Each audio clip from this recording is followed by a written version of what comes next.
예, 2012 기술인문융합 포럼 해설을 맡은 큐레이터 임대식입니다. 반갑습니다.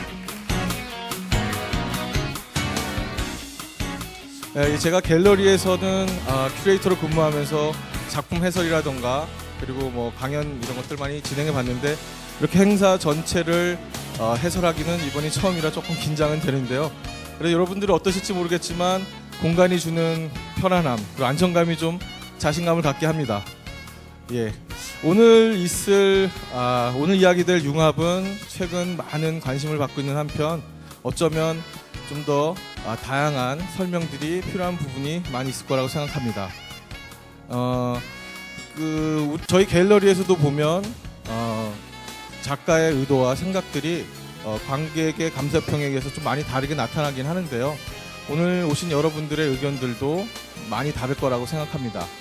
그래서 제가 행사 전체를 하나의 작품으로 보고 작가의 의도와 생각들을 편안하고 쉽게 설명해 드리도록 하겠습니다. 본 포럼은 지식경제부가 주최하고 한국산업기술진흥원이 주관하는 2012 산업기술 주간의 오프닝 행사로 마련된 행사입니다. 그래서 다양한 프로그램들이 준비되어져 있는데요. 우선 오프닝 공연이 있겠고 그리고 1, 2층에 준비되어 있는 전시가 있습니다. 그리고 세 파트로 구성된 토크 포럼이 있는데요. 어쩌면 이 행사들이 다소 생소할 수도 있겠지만 우리 주변에 우리가 살고 있는 동시대 주변에서 벌어지고 있는 여러 가지 일들 중에 하나입니다. 어쩌면 여러분들이 바라보고자 하는 미래를 바라보고 연결시키는 또 다른 시점이고 시각일 수도 있겠습니다. 해서 우선은 프로그램 진행에 대해서 간단하게 설명을 드리자면 우선 오프닝 공연이 있겠고요. 그리고 오프닝 공연에 이어서 본 포럼을 마련한 기술인문융합 창작소 이남식 소장님께서 인사 말씀을 해주시고요. 창작소의 설립 배경과 그리고 하고 있는 일들에 대한 영상 자료가 이어질 것입니다. 그리고 바로 이어지는 순서가 오늘 마련된 세 편의 토크 포럼 중 첫 번째 포럼 1, 즉 오늘 세 편의 토크 포럼은 사람, 기술, 미래 이렇게 진행이 될 것인데요. 그 중에 첫 번째 포럼인 사람에 관한 이야기들이 진행될 예정입니다. 여러분들께서 많은 관심을 가지고 있을 법한 그런 주제인데요. 융합 인재상에 대한 전문가들 이야기들을 들어보게 될 건데요. 포럼 1은 우리에게 익숙한 개그맨 서경석 씨가 사회를 맡아보실 거고요. 너무나도 중요한 네 분의 패널들이 함께 할 예정입니다. 융합 인재상이라고 하는 것은 어떤 사람이며 또 어떠한 조건에서 만들어지고 또 이 융합 인재상이 제시할 미래 비전은 과연 무엇인지 전문가들의 의견을 들어보도록 하겠습니다. 본 포럼은 또한 단순히 전문가들의 의견뿐만 아니라요. 여러분들의 대화도 같이 진행될 예정이고요. 해서 여러분들의 적극적인 참여와 의견 부탁드리겠습니다. 또한 오늘 기술인문융합 포럼 페이스북이 오픈되어 있으니까 여러분들의 실시간 참여 또한 매우 중요하리라고 생각하고요. 여러분들의 소중한 의견들이 함께하면 본 포럼이 더 완성도 있고 그리고 가치 있는 포럼으로 거듭날 거라고 생각합니다. 우선 바로 진행될 오프닝 공연에 대해서 간단하게 설명을 드리겠는데요. 영상 작가인 신정엽 그리고 음악 작가인 N2 그리고 드러머 염성길 기타리스트 성기환 이렇게 네 분이 만들어지는 그런 공연인데요. 인터랙티브 퍼포밍 아트라고 하는 공연이에요. 좀 어려운 말이긴 해요. 막 이렇게 발음도 꼬이고. 근데 인터랙티브 퍼포밍 아트 간단하게 이야기하면 음악 공연과 기술의 융합이라고 할 수 있죠. 먼저 기타리스트와 드러머의 악기하고 몸에 센서가 부착되어 있는데요. 그 센서에 의해서 영상이 이렇게 여러분들에게 이야기하듯이 그려진다고 합니다. 그러면 오늘 2022 기술인문융합 포럼 일부의 프로그램은 여기까지고요. 지금 2022 기술 인문 융합 포럼의 오프닝을 맡아주실 퍼포밍 아티스트들 소개하겠습니다. 박수 좀 부탁드리겠습니다.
여러분들 안녕하십니까? 기술인문융합 창작소의 이남식 소장입니다. 아침에 일찍 오시느라고 애들 많이 쓰셨습니다. 기술과 인문의 융합을 통해서 새로운 미래를 또 창의적인 그러한 혁신을 이루고자 기술인문융합 창작소가 개소된 지도 이제 반년 이상이 흘렀습니다.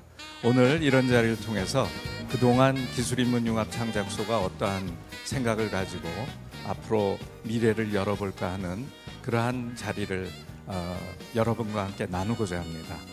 오늘 마침 또 반가운 얼굴들이 많이 오셨습니다. 윤상직 지식경제부 차관님께서도 오셨고요. 또 김용근 또 한국산업기술진흥원장님도 오셨습니다. 또 이동만 카이스트 시티대학원장님, 또 진중권 동양대학교 교수님들, 또 그리고 여러분들, 또 특별히 수원 테크 하이스쿨, 예, 아주 멋진 그 교복을 입고 들어오셨는데요. 또 오늘 또 좋은 연주해 주신 분들과 우리 모두를 위해서 큰 박수로 시작하도록 하죠.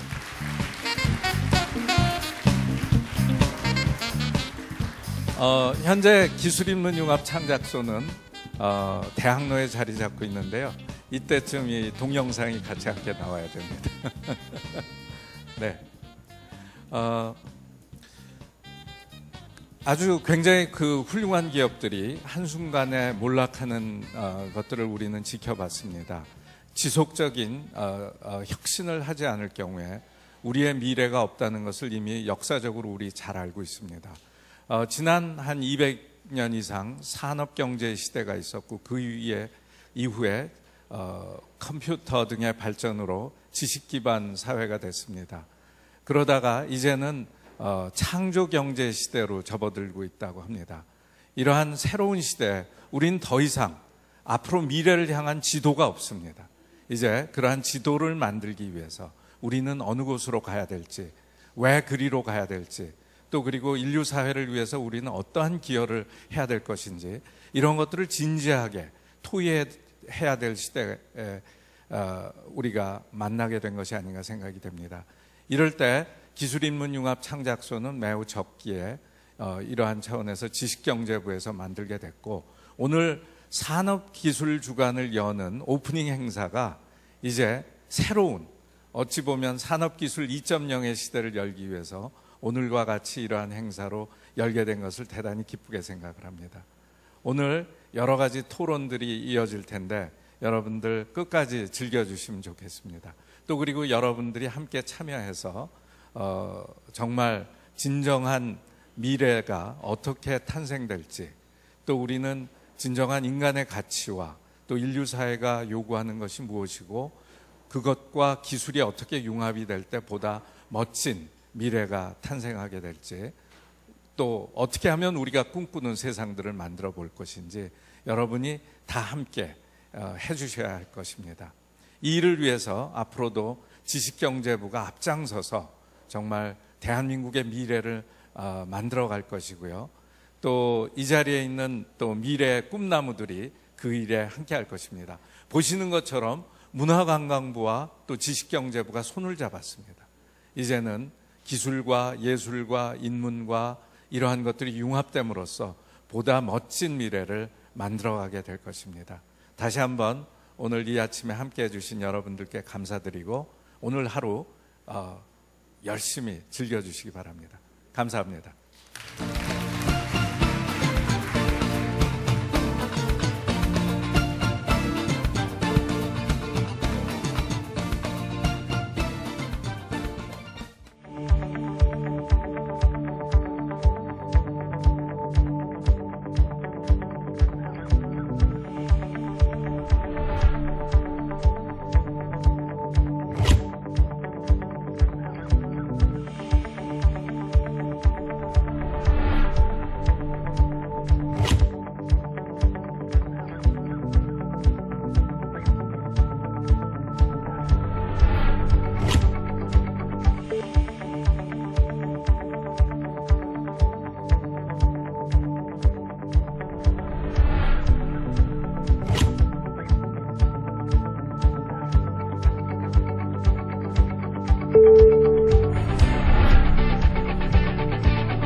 2012 기술 인문 융합 포럼 그 1부의 진행을 맡은 서경석입니다. 반갑습니다.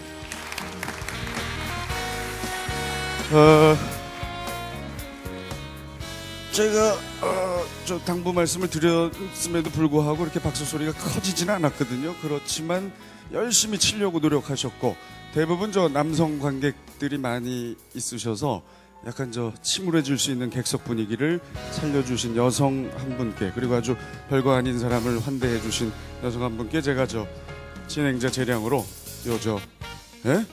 초콜릿과 견과류의 융화, 요 페레로 요 초콜릿을 선물로 드리겠습니다.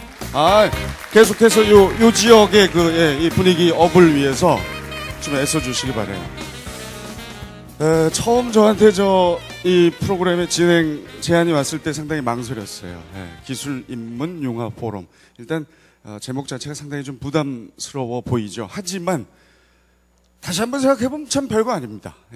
그동안 우리가 쭉 해왔고 앞으로도 해야 할 일이기 때문에 반드시 이런 자리를 마련해서 한 번쯤은 많은 분들과 머리를 맞대봐야 하는 행사다. 그래서 제가 과감하게 오늘 진행하겠다라고 약속을 드렸습니다. 나름 저도 외모로도 어떤 그 융합을 좀 보여드릴 게 없을까 싶어서 보시면 아시겠습니다만 이제 정장 느낌인데 셔츠에 단추를 하나 풀어서 약간 캐주얼 느낌과 이렇게 융화하는 그런 어떤 의상 제가 나름 준비했고, 참 잘 안 쓰는 겁니다. 보통 이 큐카드 이렇게 종이로 된 거 쓰는데 쉽진 않습니다만 이 태블릿 PC 가져와서 요거 아주 요런 아이디어 상품들이 바로 기술 인문 융합의 대표적인 산물 아니겠어요? 이렇게 저도 노력했다는 거 말씀드리면서 저도 오늘 여러분과 함께 많은 것들을 좀 배워가고 고민하는 그런 계기를 마련하겠습니다. 여러분도 그런 자세로 임해주시면 감사하겠고요. 자, 오늘 기술 인문 융합 포럼 그 첫 번째 행사인 인간을 주제로 한 그런 이야기를 나눠주실 전문가분들을 한 분 한 분 소개해드리겠습니다. 나오실 때마다 저 나올 때 박수 안 치신 건 괜찮은데 이분들은 좀 크게 좀 환영을 해주셔서 많은 좋은 이야기 좀 들을 수 있도록 여러분이 격려해 주시기 바랍니다. 먼저 윤상직 지식경제부 제1차관을 모시겠습니다. 반갑습니다.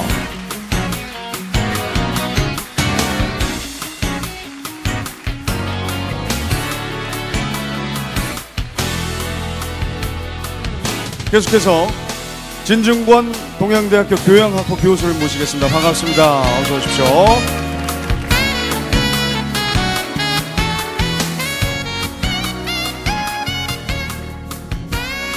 자, 그리고 이동만 카이스트 문화기술대학원 원장께서도 오셨습니다. 반갑습니다.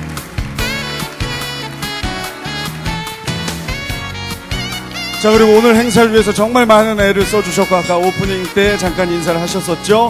기술인문융합 창작소의 이남식 소장께서도 자리하시겠습니다.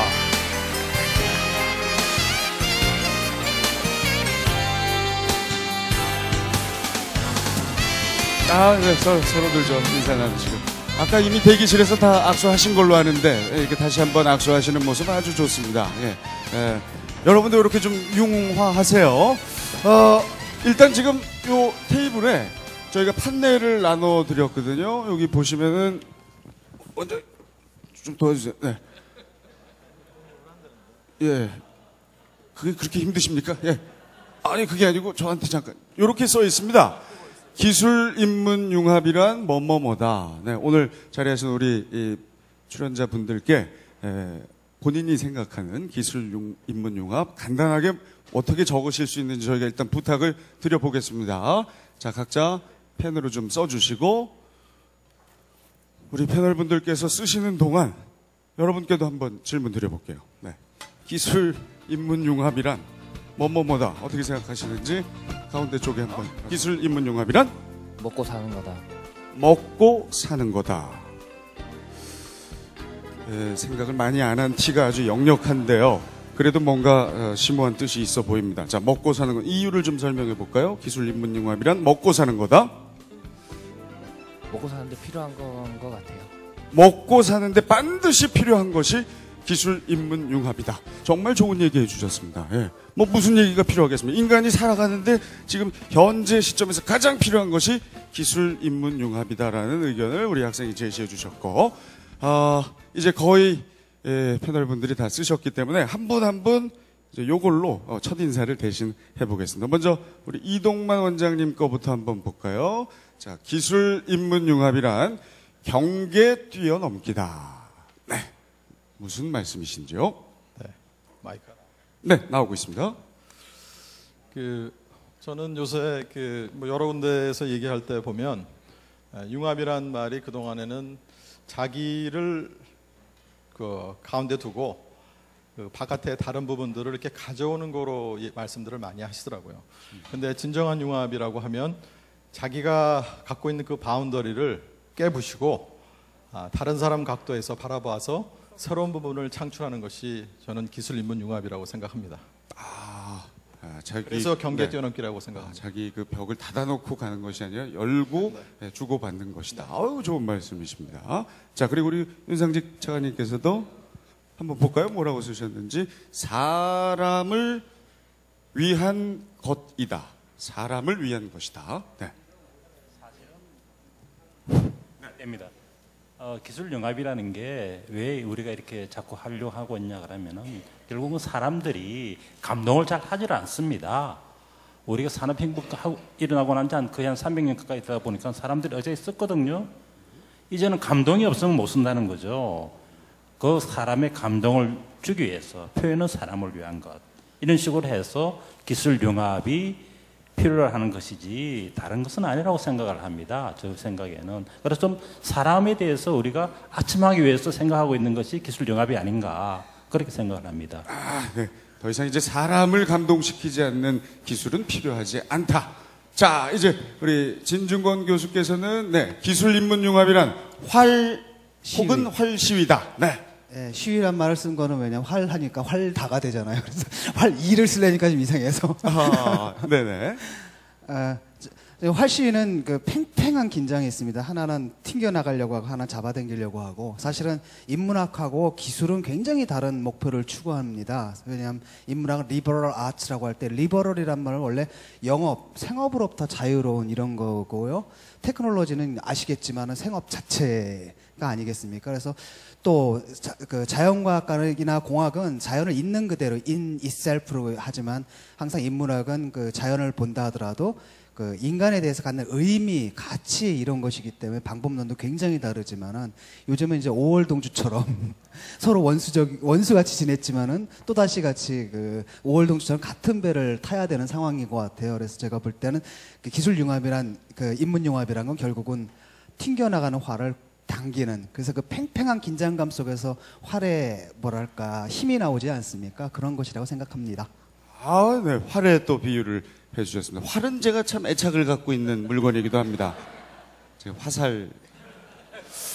자, 그리고 이제 이남식 소장님은 뭐라고 쓰셨는지 멀리 계셔서 제가 직접 기술 인문 융합이란 와우다. 와우다. 역시 와우라는 감탄사죠. 이미 차관님께서 기술이 감동을 주어야 될 텐데, 그러기 위해서는 이런 기술과 인문의 만남을 통해서 진정한 인간 가치를 향상시켜야 될 텐데요. 이 와우는 World of Wish, 우리들의 꿈입니다. 결국 우리가 꿈꿀 때 우리들의 미래가 있지 않겠습니까? 이 자리에 계신 모든 여러분들의 꿈이 미래가 될 것입니다. 네, 자, 네 분 얘기 다 참 잘 들었다는 의미의 박수 한번 보내주시고, 역시 이남식 소장님이 행사를 준비하셨기 때문에 준비를 철저히 와우로 끝날 줄 알았는데 돌리면 이제 월드 오브 위시가 나오는 아주 전략적인 판넬을 작성해 주셨습니다. 자, 뭐 간단하게 첫 마디만 들어봐도 오늘 시간이 정말 기대되거든요. 우리 네 분과 함께하는 2012 기술 인문 융합 포럼 그 첫 번째 주제, 인간과 관련된 이야기, 여러분의 큰 박수로 시작하겠습니다.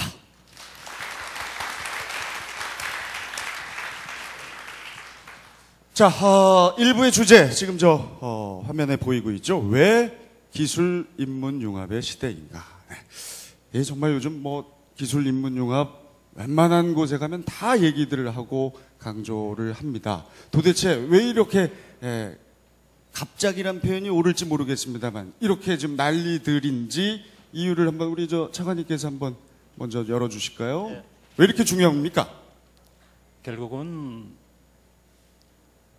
이 기술 융합이라는 것도 근본적으로 제가 생각했습니다. 딱딱한 말씀을 드려서 죄송합니다만은 시장 경제 자본주의가 하나의 다른 형태로 발전한 게 아닌가 생각합니다. 그전에는 물건을나 있는 걸 제공하는 것으로 만족했지만 이제는 감동까지 다 또 이게 배달해야 되니 어떻게 하면은 그 감동까지 배달할 수 있을까? 그 과정 속에서 생각한 것이 한 기술만은 안 되니까 또 기술만 가지고도 안 되고 다른 상상력도 필요하니까 그러다 보니까 기술 간에도 융합시키고 또 인간이 가지고 있는 상상력까지도 같이 이렇게 융합이 돼야 되니까 아마 기술 융합이라는 것이 매우 필요하고 또 이런 부분에 또 이렇게 촉발시킨 분이 스티브 잡스죠. 또 테크놀로지 앤 리버럴 아트 해가지고 그 교차로 있다고 자기네 제품 막 주장하니까 확산된 게 아닌가 싶은데 어차피 가야 될 길이라고 생각을 합니다. 저희들은. 네. 자연스러운 어떤 그 시대적인 요구이다. 자, 그럼 지금 여러 번 얘기합니다만 일단 기술 인문 융합 뭐 다들 아시겠지만 다시 한번 정확한 정의를 우리 이남식 소장님께서 좀 내려주시고. 어찌 보면 20세기는 과학의 세기라고 할 만큼 과학의 진보가 아주 두드러졌고 그것이 인류를 행복하게 할 것이라고 생각했지만 사실은 양차 세계대전이 20세기에 있었습니다. 과학 기술 일변도에 어떠한 그것이 모든 것이 만능이고 해결할 것이다라는 꿈이 깨지게 된 것이죠. 왜 과학 기술이 발전했음에도 불구하고 인류가 충분히 행복하지 못할까 하는 그러한 데서부터 우리는 진정으로 과학 기술이 올바른 방향으로 발전하기 위해서는 인문학적인 기반 또는 왜 사는가 또는 어떻게 살아야 하는가 또 무엇이 필요한가 이러한 것들이 가미된다면 지금 기술적인 그 소위 인프라는 충분히 있는데 어디로 가야 될지 목적을 잃어서 좋은 것들이 못 나올 수도 있습니다. 그래서 이제는 좀 방향성 있고 문제를 해결하는 중심의 그런 기술 개발이 되는 데는 기술 인문 융합이 반드시 필요하지 않나 생각을 합니다. 알겠습니다. 우리 진중권 교수께서 이제 인문학자이시니까 상당히 반가우실 것 같아요. 네, 인문학이 이제 정말 필요하다. 네, 어떤 입장이십니까? 인문학의 관점에서 말씀드리자면은 사실 인류는 처음에는 그 상상력의 시대에 살았습니다. 전체 선사 시대 때는 그러니까 가상이 곧 현실이 된다고 믿는 주술의 시대였죠. 그러다가 그러니까 자기 소망을 환상적으로 이루는 겁니다. 주술이라는 건. 하지만 이제 문자문화 시대 들어가면서 사람들은 분별력을 갖게 됐죠. 가상은 가상이고 현실은 현실이고 그래서 현실을 정확하게 연결해서 테크놀로지를 이제 발달시키게 됩니다. 그때는 분별력과 이성과 기술의 시대죠. 근데 현대는 어떠냐면 또다시 마법의 시대예요. 상상을 하게 되면 그게 정말로 현실이 됩니다. 왜냐하면 우리한테는 테크놀로지가 있기 때문에. 그래서 오늘날 우리가 가진 것은 기술적 상상력, 그러니까 선사시대 때의 상상력과 그다음에 문자문화 시대의 테크놀로지가 결합돼서 테크노 이미지네이션이라는 기술적 상상력의 시대가 된 것 같고요. 우리가 보는 디지털 이미지라는 것들이 실제로는 뭐냐면 손으로 그리거나 아니면은 뭐 정으로 깎거나 이런 것들이 아니라 텍스트 코드로 만든 그림, 즉 문자로 그린 그림이라고 볼 수 있습니다. 그러니까 모든 이미지 밑에는 뭐가 깔려 있냐면 논문이든지 아니면 어떤 굉장히 공학적 텍스트든지 아니면 인문학적 텍스트들 이걸 바탕으로 기획이 되거나 이런 것이라고 하는데 한마디로 알파 뉴머릭 코드로 만들어낸 이미지 이게 이제 오늘날 우리가 보는 세계라고 그게 또 세계가 됩니다. 현실이 되죠. 그때가 알파벳 코드가 바로 인문학이고 넘버, 뉴머릭 코드가 바로 공학이고 그다음 이미지 그게 바로 예술이고 이 세 가지 융합이 좀 되는 거고 바로 이 능력 저는 그걸 상형문자 능력이라 그러는데 이것이 링기스틱 컴피턴스 문자문화 때는 그냥 알파 뉴머릭 코드만 하면 돼요. 영어 수학자로 하면 됩니다. 이제는 그게 아니라 이 상형문자적 능력을 갖는 것이야말로 진짜 언어 능력이라고 보고요. 최근에 이제 인문학에 왜 들어왔느냐? 그 인터페이스 디자인의 문제라고 생각을 합니다. 쉽게 말하면 이제 인터페이스라는 걸 좀 넓게 생각하면 기계와 인간이 만나는 그 지점이 다 인터페이스거든요. 근데 산업혁명 당시까지만 해도 상수는 기계였습니다. 기계를 먼저 만들어 놓고 거기다 인간을 강제로 뜯어맞추는 그러니까 뭐 남한이나 북한이나 보면 인간 개조 얘기하면서 박정희 씨나 아니면 그 김일성 씨나 둘 다 농경적인 신체를 자연적인 신체를 강제로 기계에 맞추다 보니까 가장 기계적인 인간 그룹이 바로 군인이거든요. 상당히 군사문화적으로 이렇게 됐던 것들이 산업혁명적 모델이라고 한다면 정보화 사회에 들어오면은 인터페이스 디자인의 원칙가 완전히 뒤집혀 버립니다. 쉽게 말하면 상수가 인간으로 놓고 기술을 거기다 뜯어맞추게 되는 거죠. 그러니까 당연히 기술 개발을 위해서도 단지 인간에 대한 연구 그리고 그걸 전통적으로 해온 인문학의 도움이 필요하게 된 게 아닌가 이렇게 생각합니다. 네. 상당히 저 기회가 오시면 상당히 할 얘기를 다 하시고 마무리를 하시는 아주 좋습니다. 하지만 좀 속도가 빠르시기 때문에 진행엔 차질이 없는 걸로 편하게 하시면 되겠어요. 중간중간 참 어려운 얘기 또 쉬운 얘기 이렇게 섞어서 해주셔서 참 좋습니다. 조금 더 쉽게 해주시면 더 좋을 것 같고. 자, 사실 이 기술 인문 융합 안 하고 있는 게 아니거든요. 여기저기서 그동안 해왔고 지금도 아주 활발히 진행 중이고 앞으로도 많이 계획돼 있습니다. 학교에서도 또 정부 차원에서도 기업에서도. 자, 우리 이동만 원장님께서 현재 어떤 것들이 진행되고 있는지 좀 소개를 해 주십시오. 네, 뭐 일단 뭐 제 말씀 드리기 전에 좀 전에 그 진인권 교수님 말씀하셨던 그 사회적인 어떤 기술적인 변화 굉장히 잘 정리해 주신 것 같아요. 저도 뭐 100% 동감하고요. 무슨 말씀이냐면 산업 사회에서는 그 기술이 만들어진 다음에 거기에 사람이 따라가도록. 그러니까 뭐 저는 컴퓨터를 전공을 했습니다. 근데 요즘 문화기술이라는 부분을 두면서 인문학자, 예술 하시는 분, 사회학자 분들하고 굉장히 많은 교류를 하고 있는데 컴퓨터 하는 사람 입장에서 보면 컴맹이란 말 여러분 많이 들어보셨죠? 왜 컴맹이란 말이 생겼을까요? 우리가 좀 전에 진 교수님 말씀하신 것처럼 컴퓨터를 만들어 놓고 그 다음에 네가 알아서 배워라. 근데 그 또 한 가지 예를 한번 제가 한번 융합하는 부분을 드려봐 드릴게요. 그 뭐 다른 분들 아이폰 안 쓰시는 분도 있겠지만 그 아이폰 쓰시는 분하고 이게 처음에 나왔을 때 한 5년 전에 나왔는데 이거보다 한 1, 2년 전쯤에 마이크로소프트가 먼저 이 스마트폰을 만들었습니다. 근데 그때 삼성 블랙잭이라고 나온 거 기억하시는지 모르겠어요. 그 블랙잭이 그래도 히트를 쳤는데 스마트폰으로. 근데 거의 사람들이 안 썼어요. 잊혀졌거든요. 근데 왜 그랬을까요? 아마 기억하시는 분들은 모르겠지만 마이크로소프트의 제가 봤을 때 빌 게이츠는 이거를 컴퓨터라고 생각했던 것 같아요. 그래서 제가 사실 물어봤습니다. 마이크로소프트에 한 3년 전에 갔을 때 너희들 실패한 이유가 뭐냐고 물어봤더니 타겟 유저를 그 사무실, 그러니까 소위 말하는 컴퓨터 쓰는 사람들을 해서 타겟을 했다는 거예요. 그러면 전 세계 전화기 쓰는 인구 중에 그 중에 컴퓨터 쓰는 사람을 하는 그 사무직 종사자들이 몇 %가 되겠습니까? 20억 인구 중에 10억 정도가 지금 전화기를 쓰고 있는데, 근데 그 반면에 저는 빌 게이츠 대신에 스티브 잡스는 그 마켓을 본 것 같아요. 근데 그 마켓을 보면서 그 사용자, 기존에 쓰던 폰 사용자들이 어디에 중심을 두는데 그 전에 나왔던 폰 인터페이스랑 똑같이 만들었거든요.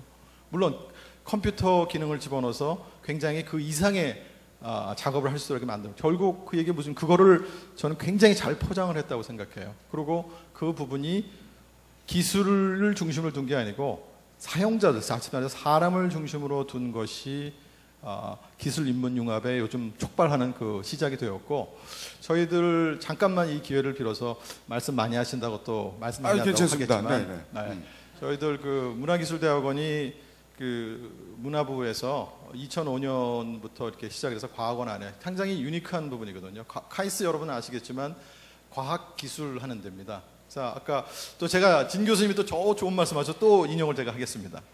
아까 인문은 리버럴 아트, 영어로 표현하면 굉장히 자유스러운 사고, 틀을 깨는 부분이거든요. 근데 기술은, 저는 기술자지만 기술은 틀을 만드는 것 같아요. 그러니까 자연에 있는 법칙을 따라서 공학은 그 틀에 어떻게 하면 오차 범위 안에서 굉장히 정확하게 그걸 따르게 할 건가를 열심히 만드는데, 그러면 인문과 기술의 융합이라고 하는 거는 하나는 틀을 깨고 하나는 틀을 만드는데, 그러면 그 두 가지는 뭐냐? 저는 저희 문화기술대학원에서는 어떻게 생각하냐면 틀이 굉장히 가변적으로 될 수 있는 틀을 만들어 봅니다. 왜냐하면 문화라는 부분은 사람이 살고 있는 부분 굉장히 다양성을 보장을 하는데, 기술이라고 하면 또 하나의 어떤 정형화잖아요.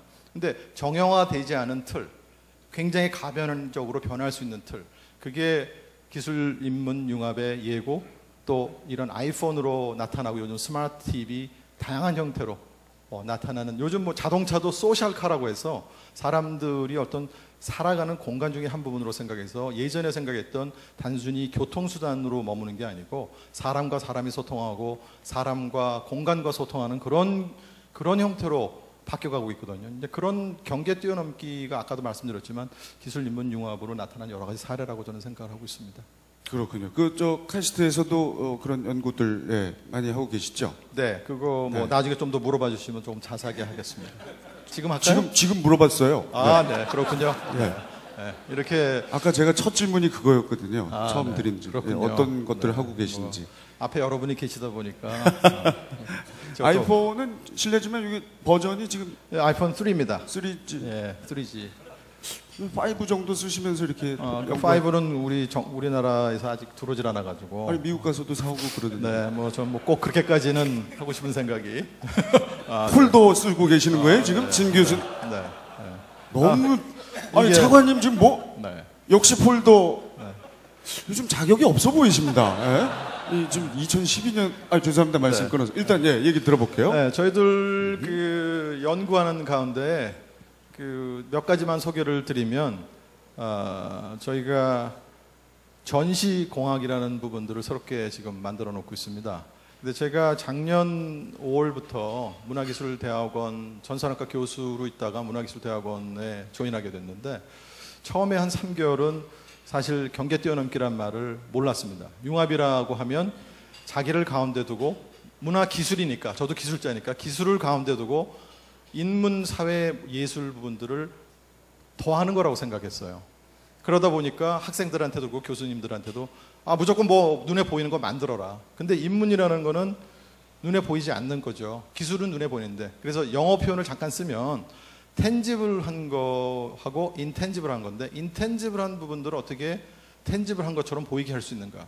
그쪽에 관심을 많이 두게 됐어요. 그래서 전시공학도 그중에 한 예로 치면 많은 사람들이 전시를 하면서 큐레이터들이 새로운 기획들을 많이 합니다. 근데 제가 아는 바로는 저희 쪽에서 보면 그거를 저는 시스템적이기 때문에 늘 어떠한 일을 하게 되면 그 안에 들어가는 인풋과 아웃풋을 정의하고 그 아웃풋이 나온 것이 어떻게 다시 돌아가서 피드백에서 유기적인 관계를 만들 건가. 그래야 계속 재생산이 에볼루션이 가능해지는 부분들이죠. 근데 큐레이터 제가 좀 무식해서 그럴 수도 있겠지만 물어보면 거의 대부분이 도제식으로 해서 그분한테 가서 배우고 또 새로운 걸 창출하시고 물론 기획하는 문서도 남기시고 뭐 하지만 그런 부분들 자체가 공유된다는 거 부분들이 잘 안 이루어지고 굉장히 경계가 이 벽이 심하시더라고요. 특히 순수 예술 기획하시는 분하고 상업 예술 기획하시는 분들은 거의 얘기를 안 하시는 것 같아요. 저는 입문하시는 분들이 굉장히 경계 뛰어넘기 많이 하는 줄 알았는데 상대적으로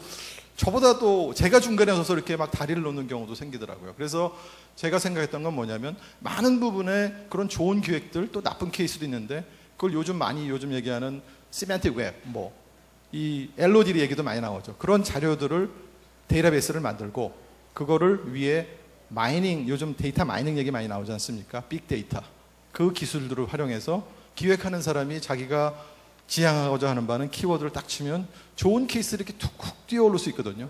뭐 창조의 시작은 모방에서 한다고 그러는데 그런 부분들을 할 수 있는 시스템화하고 피드백 받을 수 있는 그게 하나의 저희 좋은 예고요. 예가 많지만 네. 시간상 여기서 마치겠습니다. 알겠습니다. 뭐 하여튼 기업, 학교 또 뭐 정부 차원에서도 이 기술 인문 융합 창작소와 같은 그런 역할을 하는 단체들을 많이 운영하고 있습니다. 자, 정말 이 기술 인문 융합이 무엇이고 왜 중요한지 일단 네 분 조금씩 말씀을 들어봤고요. 자, 그렇다면 어떻게 해야 되고 누가 주체가 되어야 하는지 여쭤보겠습니다. 뭐 답은 나와 있는데요. 우리 차관님, 기술 인문 융합 주체는 바로 참 답을 하기 쉽은 것 같기도 하면서도 좀 어려워요. 이 그렇죠. 부분은 사실은 융합이란 부분이 보는 시각에 따라서 다양한 어프로치 가능하지만 저는 궁극적으로 주체라기보다는 환경이라고 생각하는 부분을 제가 많이 말씀을 드리고 싶습니다. 환경이 그래 돼야지 자연스럽게 융합이 되는 것이지 융합한다 해서 우리가 말을 호수까지 끌고 갈 수 있지만 물을 먹일 수는 없잖아요. 그런 의미가 아닌가 싶습니다. 그래서 환경이 우리가 먼저 조성돼야 되는데 지금 뭐 융합이라는 기부적 일려야 되는 그런 환경이 돼야 됩니다. 그런 부분에서 저희가 고민을 해야 되는데 우리 사회 전체가 아마 주체가 돼서 움직여야 되지 않을까 생각합니다. 그 중에 한 예를 좀 이렇게 열린 마음 어떤 그런 부분에서 한 예를 말씀을 드리면은 환경이라는 측면에서 말씀드리면은 그 이스라엘의 그 탈피어 이제 특히 군에서도 일한 친구들이 사회에 나와가지고도 IT 분야에서 아주 그 창의적인 그런 그 제품과 서비스를 개발하는 건데 그 중에 하나가 이겁니다. 제가 이름을 기억이 그 사람들 이름 좀 기억이 잘 안 나서 제가 좀 적어왔습니다만 샤맛 사케드라고 해서 프로드 사이언스라는 벤처에서를 만든 친구입니다. 이 친구가 군에 있을 때 뭘 했냐 그러면 테러리스트를 추적을 했어요. 쭉 하다 보니까 좋은 사람은 자기의 흔적을 남기는 것을 두려워하지 않는데 나쁜 사람은 자기의 흔적을 남기는 것을 두려워하더라. 지우려고 하더라. 그거를 디지털 세상에서도 똑같다는 걸 알은 거예요. 그래서 이 양반이 이 아이디어를 들고 페이팔이라는 그 온라인상에 우리 왜 그 금융 결제를 하는 그 회사 있잖아요. 그 회사가 계속 비즈니스를 하기 위해서는 프로드, 사기 부분을 잘 찾아내야 됩니다. 그래서 이 사람들이 몇천 명의 인원을 고용하면서 쭉 일을 하고 있는데 이 사람이 와가지고 우리는 그러니까 며칠만 해치울 수 있다. 깜짝 놀란 겁니다. 이게 가능하냐? 가능하다. 왜? 그 이야기를 한 거예요. 디지털 세상에서도 착하게 사기치지 않으려는 사람은 그냥 자기 흔적을 그냥 남기는 데 두려워하지 않고 사기치려는 사람은 다 디지털 그 발자국을 없애려고 그런다. 그거만 없애려는 사람만 잡으면 된다. 라고 해서 안 믿기니까 페이팔에 있는 그 간부가 실제로 자기네들이 검증했던 데이터 10만 건을 줬대요. 한 4년 걸릴 거로 생각했대요. 4년. 그런데 4일 만에 해고 왔다는 거 아닙니까? 그게 바로 우리가 환경이거든요. 서로 간의 융합이라는 것은 남의 아이디어를 채용할 수 있고 이런 환경인 부분인데 그 딱딱한 군에서 일어난 일도 쓸 수 있는 그런 환경들, 들어주는 환경들 그런 부분이 있기 때문에 저는 융합의 주체라는 것은 개개인의 노력이라기보다는 우선 우리 사회 환경이 그렇게 필요성을 인식을 하고 그렇게 정부도 가져야 되고 개인도 따라가줘야 되고 기업도 따라가줘야 되고 그런 과정 속에서 융합이 일어나는 것이지 물론 뭐 몇 넘버 사람이 그런 스티브 잡스 같이 그런 기술과 인문하고 융합이라는 부분을 주창을 해서 크게 이제 임팩트를 줄 수도 있습니다만은 근본적으로 우리가 융합이 되기 위해서는 주체라는 것은 우리 환경이고 환경이라는 것은 모든 사람들이 같이 가야 된다고 그렇게 생각합니다. 그 부분에 정부도 하나의 노력을 하는 주체로서 일을 제대로 하겠습니다. 예. 장관님 아주 좋은 말씀해 주셨습니다. 예. 이제 뭐 결론은 이제 사람이 하는 거죠. 예. 융합이라는 거는 뭐 기계가 하거나 동물이 하는 게 아닙니다. 인간이 해야 될 일인데 그에 앞서서 가장 중요한 것은 환경적인 뒷받침이 되는 인식의 변화 필요하다고 다들 마음을 모아 주어야 된다는 아주 좋은 말씀을 해주셨습니다. 자, 그러면 여기 참여는 안 하셨지만 또 다른 분들은 어떤 생각들을 하고 있는지 융합형 인재 이제 사람 얘기로 넘어가겠습니다. 융합형 인재 어떤 사람이 융합형 인재인지 다른 분들의 의견을 영상으로 확인하겠습니다.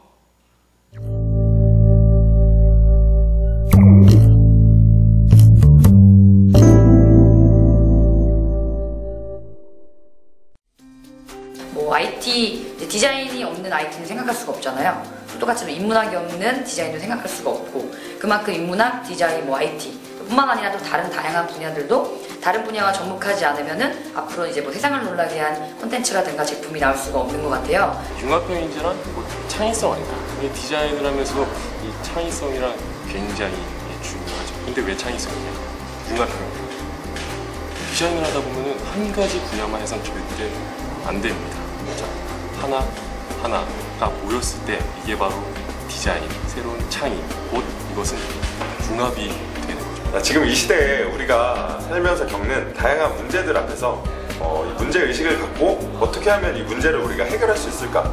여기서 시작을 한다고 생각을 합니다. 이 문제를 해결하기 위해서 다양한 분야의 사람들을 모으고 다양한 재능을 끌어들이고 문제를 해결할 수 있는 그런 진정성이 묻어나는 마음을 가진 사람, 그런 진정성 있는 사람이 바로 융합형 인재가 아닐까 생각합니다. 제가 생각하는 융합형 인재는 반전 있는 사람이지 않을까라는 생각이 들고요. 저는 모든 사람들에게 우회성이 있다고 생각이 드는데 자기가 속해 있는 분야뿐만 아니라 다양한 분야에 대한 관심도 가지고 있고 분명히 그래서 모든 사람들이 우회성을 가지고 생활해 나간다면 그것이 융합형 인재가 되지 않을까라는 생각입니다. 말 그대로 그러니까 한 가지 전공만이 아니고 그러니까 서로 유기가 서로 연결이 될 수 있는 두 가지 이상의 전공을 같이 갖고 있는 사람이라고 생각해요. 그러니까 제 분야 같은 경우는 기술적 그러니까 뭐 프로그래밍이라든지 수학 쪽이라든지 그쪽의 백그라운드를 갖고 있으면서도 그러니까 미술 쪽의 어떤 그런 전공을 같이 겸비할 수 있는 사람들이 영화의 시각효과를 할 수 있거든요. 융합형은 곧 창의성이다. 이 시대가 원하는 융합형 인재는 바로 접니다.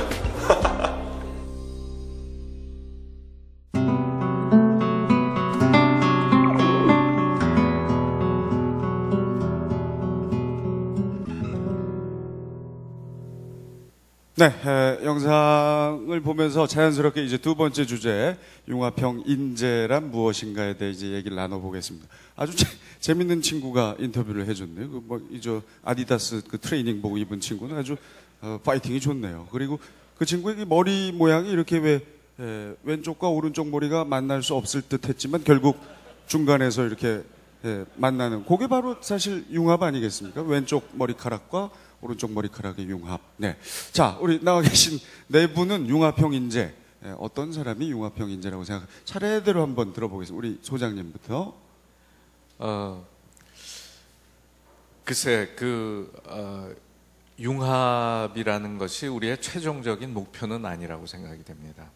진정한 목표는 창조적인, 창의적인 그러한 결과를 만들어낼 수 있는 사람이죠. 근데 여기에 약간의 딜레마가 있는 것 같아요. 왜냐하면은 전문 분야의 그 전문성도 점점 깊어지고 또 우리가 축적한 배워야 될 그러한 지식의 양이 점점 많아집니다. 그렇기 때문에 우리가 자칫 전문성을 잃은 어떤 여러 분야를 얕게 한다는 것이 곧 솔루션은 아닐 것 같습니다. 다만 융합하기 위해서는 다른 분야를 이해하거나 또는 다른 사람들의 마음을 이해하는 그래서 소통할 수 있는 그러한 역량이 우선적으로 갖춰져야 되지 않겠는가. 또 거기에는 호기심이라는 것이 매우 중요하다고 생각이 됩니다. 왜냐하면 내 분야에 몰두해 있다 보면 남이 무슨 일을 하든 상관없이 가는 그러한 유형이 이제까지 그 전문인이라고 알려져 왔습니다. 너드라고도 이야기를 하고요. 그런데 이제 창의적인 또 융합적인 인재들은 어때야 될까요? 적어도 다양한 분야에 대해서 호기심을 가지고 관심을 가지고 소통할 수 있는 그러한 인재가 돼야 되지 않나 생각을 합니다. 좋은 말씀이십니다. 예, 단순히 그냥 이 겉핥기식으로 이것저것 이렇게 섭렵하다가 그냥 무모한 결합을 하는 건 절대 제대로 된 융합이 아니다. 창의적인 융합 그리고 소통하는 마음. 좋습니다. 자, 우리 진 교수님. 그 융합이 힘들죠. 제가 사실 카이스트 문화기술대학원에 강의 그때 저도 대우 교수인가 겸임 교수로 이제 강의를 했는데 놀랬던 점은 제 강의를 듣고 어렵다고 하는 학생들은 카이스트 학생이에요. 그래서 이제 근데 카이스트 학생들이 설마 학습 능력이 떨어지는 학생들은 아니겠죠. 그만큼 이제 인문학을 이해를 못하는 게 많습니다. 예를 들어서 우리가 님이다 그러면은 한영혼의 님이다 그러면은 조국을 가리키기도 하고 부처님을 가리키기도 하고 여자를 가리키기도 하고 우리한테는 그게 인문학의 효율성이거든요. 근데 이해를 못하는 거예요. 어떻게? 그래가지고 찾아와서 하도 기가 막혀서 그러면 안 배웠느냐? 고등학교 때 뭐 했느냐 그랬더니 과학고등학교를 다녔대요. 그래서 그럼 중학교 때 뭐 했냐 그랬더니 그때는 과학고등학교를 갔어야 했다고. 그래가지고 했는데 또 하나는 이제 예술가들하고 또 공학자들을 만나도 문제가 생깁니다. 예술가들은 공학을 몰라요. 그렇기 때문에 정말 극단적입니다. 요구가 30년 후에나 가능할 기술적 요구를 한다든지 아니면 이 비싼 공학자들 데려다가 편지봉투 붙이는 단순 반복 일을 이렇게 하고, 또한 공학자들 같은 경우는 예술을 잘 모르기 때문에 굳이 이미지 만들어 오면 정말 이른바 젊은 애들 좋아하는 말로 꼬지게 만들어 오는. 얼마 전에 그 카이스트에서 만든 뭐 슈버 로봇 보면은 로봇 몸체에다 아인슈타인 머리를 딱 불러. 이걸 딱 보고 우와, 이건 도대체 고등학교 때 미술 교육만 제대로 받았을 때 이런 발상은 불가능하다.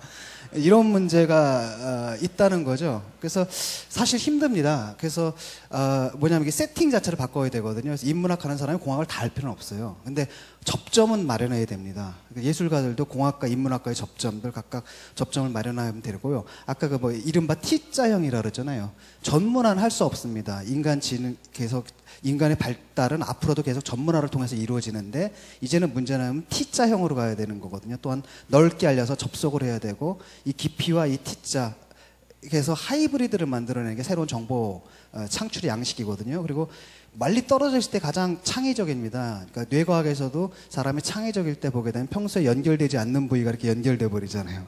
그건 마찬가지로 또 아리스토텔레스도 그런 얘기를 합니다. 그러니까 시에서 뭐 운율 맞추는 거, 라임 맞추는 건 가르칠 수 있지만 은율을 만드는 능력은 가르칠 수가 없는데, 은율은 뭐냐면 A와 B라는 서로 상이한 사물사이에서 갑자기 유사성을 발견하는 능력인데, 그 은유가 효과적이려면 A와 B가 가능한 한 멀리 있어야 된다. 그리고 저도 이제 사실은 창의적으로 컴퓨터로 이겨본 적이 있거든요. 제가 이제 바둑이 제 동생 말에 따르면 56급이라 그럽니다. 그러니까 거의 못 둬요. 근데 이제 컴퓨터로 이제 처음 초기 컴퓨터 나왔을 때 바둑을 뒀는데 얘가 저보다 똑똑한 겁니다. 그때 제가 인간의 장점을 이용했습니다. 왜냐하면 여기서 두다 안 되면 귀퉁이에다 하나 둬요. 그다음 저쪽 귀퉁이 하나 갑니다. 이쪽 귀퉁이 하나 오면 얘가 헷갈리기 시작을 해요. 그건 뭘 말하냐면 멀어지면 멀어질수록 비트 처리 용량이 늘어나는 거죠. 감당을 못하는 거잖아요. 그래서 그걸 가지고 제가 컴퓨터를 이겼던. 그건 뭘 말하냐면 이게 멀리 떨어진 정보랑 이렇게 연결이 될 때 그 정보량이 확 늘어난다는 걸 의미하는 것이겠죠. 그래서 저는 융합형 인재란 바로 그런 거. 자기의 전문 분야와 굉장히 넓은, 가능한 한 멀리 떨어진 부분과 갑작스러운 연결을 만들어낼 수 있는 그런 인재라고 생각합니다. 알겠습니다. 네. 상당히 오늘 아주 첫 인사부터 좀 온화하게 토론을 진행해 주셔서 웬일이신가 했는데, 결국은 이제 카이스트 학생들에게 일침을 가하는 얘기. 그게 저 오래전 얘기시죠? 예, 몇 년 전 얘기. 그렇죠. 아니, 근데 네. 상당히 지금 기분 나빠하셨거든요. 우리 이동관 원장께서. 그게 아니라. 지금 뭐 언제적 얘기를 하고 있나 뭐 이런 표정이세요 지금. 네. 그러니까 그 멘탈 세팅이 다르다라는 거니까, 인문학 C.P. 스노우라는 사람 얘기한 것처럼 정말로 그 인문학 하는 애들은 이제 기술이나 이런 거 전혀 모르고, 그 다음에 이쪽은 또 모르고, 그러니까 제가 말하는 건 뭐 어디가 뭐 이런 게 아니라, 그러니까 그만큼 힘들다. 그렇죠. 라는 거죠. 알겠습니다. 근데 아까 이제 카이스트 얘기 이만큼 하시고 저 인문학 하는 애 친구 요만큼 얘기하셨어요. 뭐야, 지금 한번 붙자는 겁니까? 아닙니다. 죄송합니다. 예. 제발 이 자리를 떠나지만 말아 주십시오. 네. 자, 원래는 저 차관님이 하셔야 될 차례신데, 뭐 얘기 나온 게 바로 그럼 이제 카이스트에 계시는 우리 이동만 원장님께서는 융합형 인재. 네, 감사합니다. 제가 제일 마지막이라서 할 말이 없을까 했는데 차관님이 걱정을 하셔야 될 것 같아요. 저희가 다 얘기하면 그러나 또 정부에서 보시는 부분도 있으니까. 저는 첫 번째 이 질문에 대한 답은 문제 중심적 사고를 하는 사람이 융합형 인재라고 생각합니다. 그 얘기는 무슨 얘기냐면, 제가 앞에 모두에서도 말씀드린 것처럼 자기 분야에 머물러 있게 되면 항상 문제를 자기 중심적으로 생각할 수밖에 없거든요. 근데 이제 문제를 중심으로 두고 자기를 거기에 던지게 되면 굉장히 다양한 부분들에 대한 이해가 필요하다. 앞서 두 분 말씀하신 것처럼 뭐 T자형 인재도 말씀하셨지만, 우리가 이렇게 정형화하는 걸 굉장히 좋아하는데, 또 반대로 하면 융합형 인재는 그 어떤 틀 안에 갖춰지지 않은 부분들이지 않을까 하는 생각이 듭니다. 그래서 예를 들어서 예전에 그 MIT 미디어 랩에 가서 얘기를 들어보니까 거기에 있는 과목 중에 한 가지는 그 나노 전공하는 분이에요. 그분이, 그러니까 주임 교수는 요즘 디지털 잉크라고 해서 이 뭐 킨들이나 이런 데 쓰이는 그거 개발하신 분이거든요. 근데 그분이 과목을 만드는데 어떻게 만드냐면, 자기 혼자 가르치는 게 아니고 제일 처음에 반도체 패브리케이션 하는 것부터 시작해서 16주 동안 그거를 반도체 처음에 설계하고 패브리케이트하고 만들어서 마지막에 상품까지 가는 거를 쭉 과정을 다 거쳐갑니다.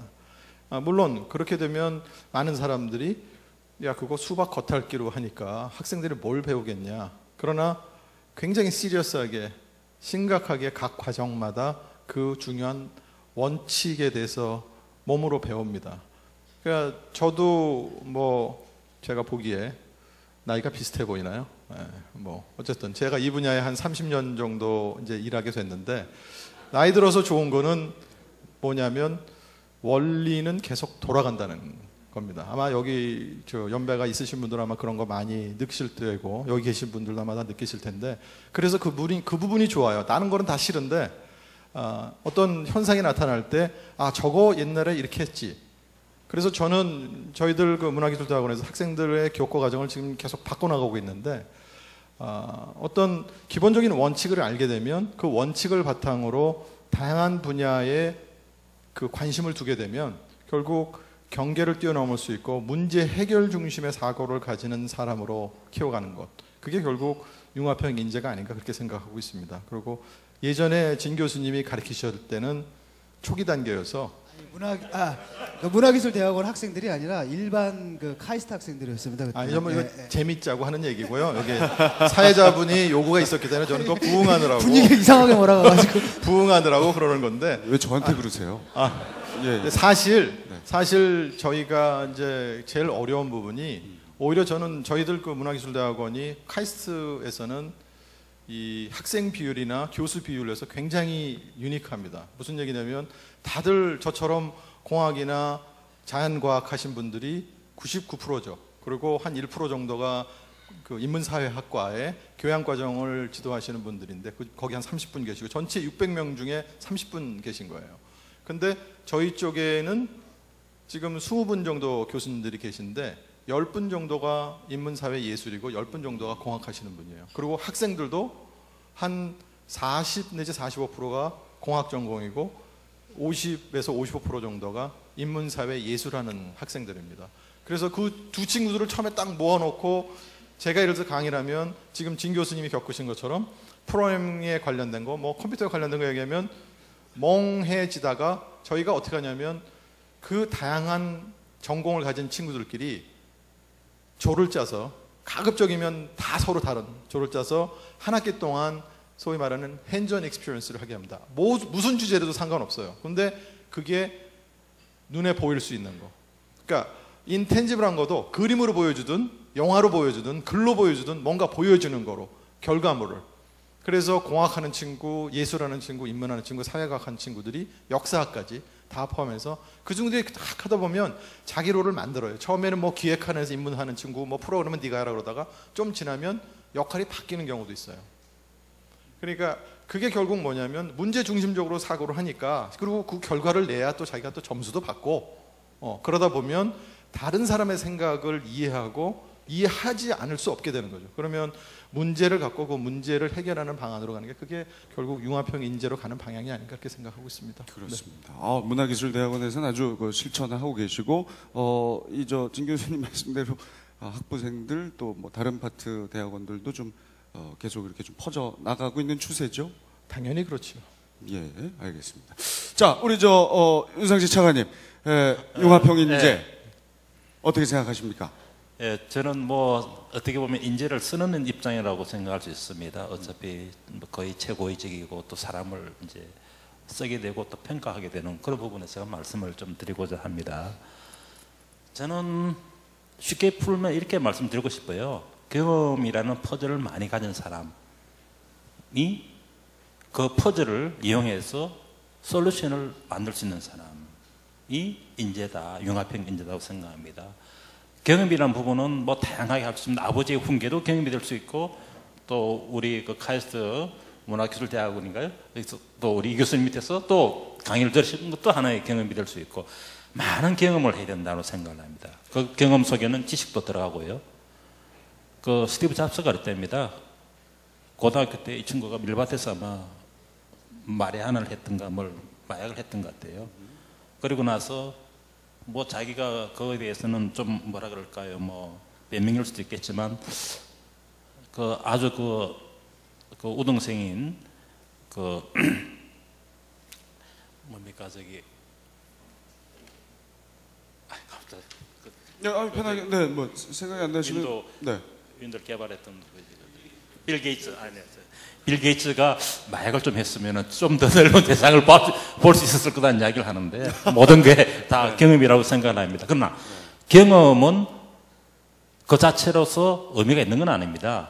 그런데 어느 순간에 어느 상황이 되어가지고 그런 경험들을 끄집어내서 하나의 토탈 솔루션을 만들 수 있는 사람, 그런 사람이 궁극적으로는 인재가 되는 거죠.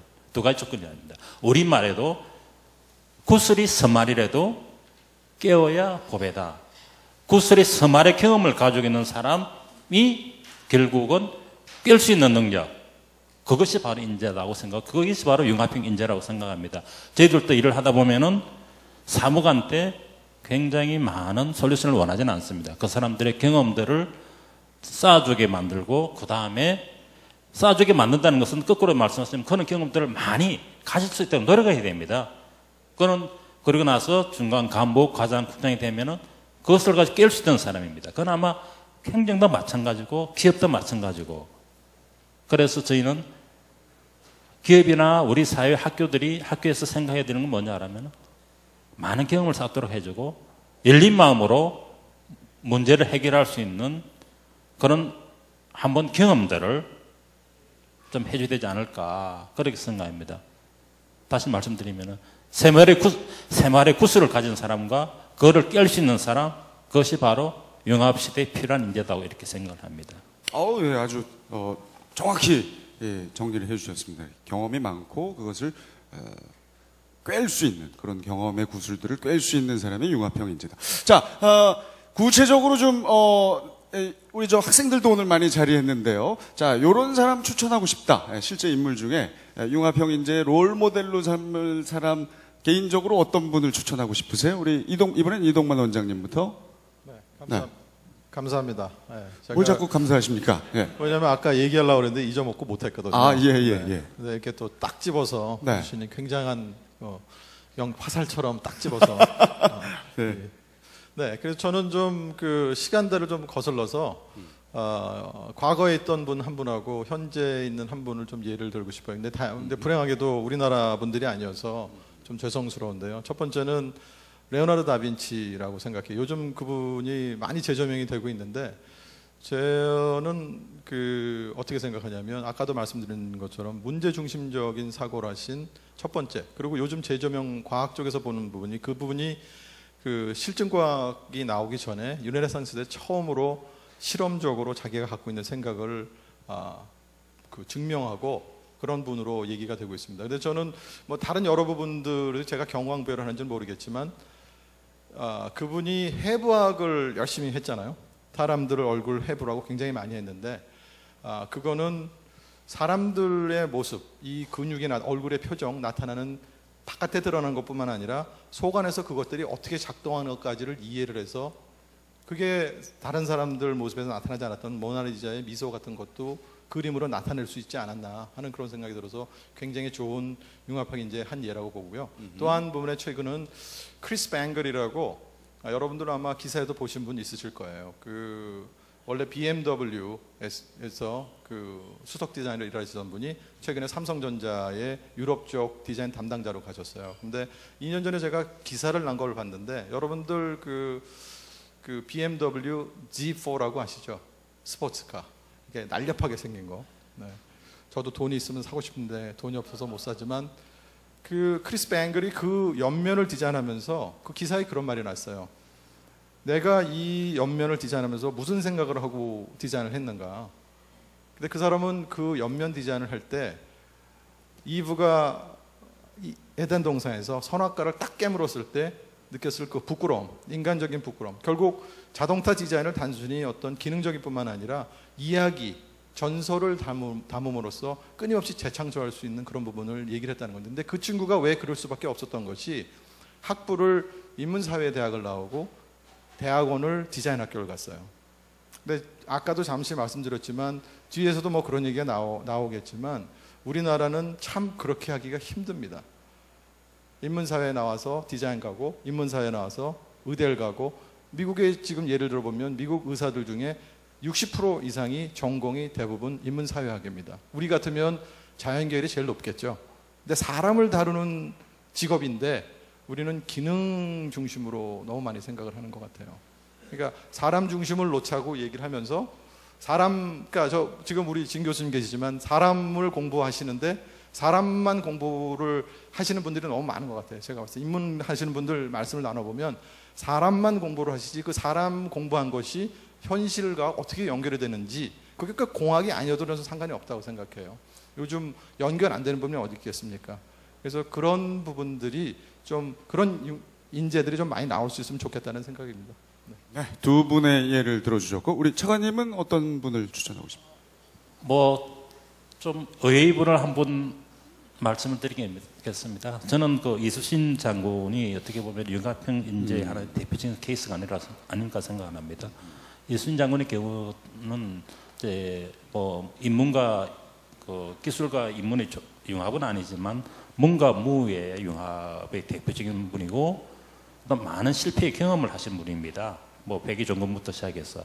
그러나 임진왜란때 우리 조선의 민초들의 그 어려움을 이해하고 그분들을 전란으로부터 끄집어내기 위해서 많은 고생을 하는데 그런 주위에 여러 가지의 그 리소스들이 있습니다. 그걸 잘 활용하고 그거를 어떤 글로서 호소력 있게 솔루션을 만든 겁니다. 아마 원균 장군과 이수신 장군의 차이는 문에서 같은 무장이긴 하지만 글로서 표현하고 글로서 자기 의견을 제시하고 또 그것을 일반 민초들에게 말로는 그 당시에는 어렵지 않습니까?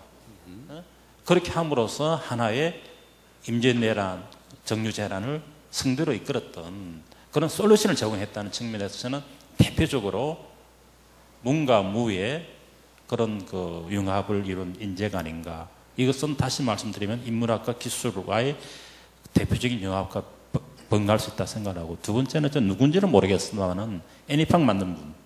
애니팡이요? 네. 예. 거기가 아주 사람의 심리학이라는 그런 인문학을 잘 이용해서 어떤 테크놀로지와 연결시킨 부분이거든요. 아주 귀신같이 만들었어요. 근데 잘 안 나타나요, 그게. 그렇죠. 예. 사실은 그렇거든요. 야, 이거 인문학하고 기술학 융합된 거에 알아줘? 안 알아줍니다. 그게 제품과 서비스에 체화되면서 그걸 아주 가려운 부분을 살짝 긁어주고는 안 그러면은 뭐랄까 간지럼을 태우는 거. 그렇게 해서 웃게 만들고 그 웃음이 번져나가는 그런 그것도 약간의 또 경쟁이라는 요소 있으면서 또 뭐 하트 같은 거 해놨잖아요. 그렇죠. 하트 없으면 아주 미치죠. 네. 네. 그분 대단한 분입니다. 대단한 분입니다. 예. 네. 저는 그분을 융합형 인재로서 누군지는 모르겠습니다. 그 하나의 사람일 수도 있고 그 회사 내 시스템일 수가 있습니다. 네. 저는 융합이라는 것은 꼭 사람의 문제는 아니고 그렇게 할 수 있는 시스템을 그 회사 가졌다 하면 그 회사도 융합형 시스템을 갖춘 회사로서 존경받아야 된다고 이렇게 생각합니다. 아, 네. 이순신 장군 그리고 또 최근에 애니팡을 개발한 개발자. 네. 애니팡 우리 차관님 몇만 정도 하십니까? 저 하다가 저 손이 커가지고요 잘 안 되더라고요. 그게. 잘 안 되시는군요. 네. 애니팡이 사실 여러분 우리 젊은 학생들 많이 자리했는데 조금 짜증 나죠. 그거의 단점을 또 보완한 게 바로 드래곤 플라이트라고 아주 시원시원하게 날개도 금방금방 날려주고. 네. 그래서 좀 계속 진화하고 있습니다. 네. 정말 기술과 인문 융합도 지금 정체되지 않고 계속 발전하고 있어요. 진 교수님은 어떤 분을 추천하시겠습니까? 애니팡 얘기하니까 생각나는 게 있어가지고 우리 그 학교 교수님들이 이렇게 하다 보면은 다른 교수님이 점수가 앞서 뭐 이렇게 이름이 나온대요.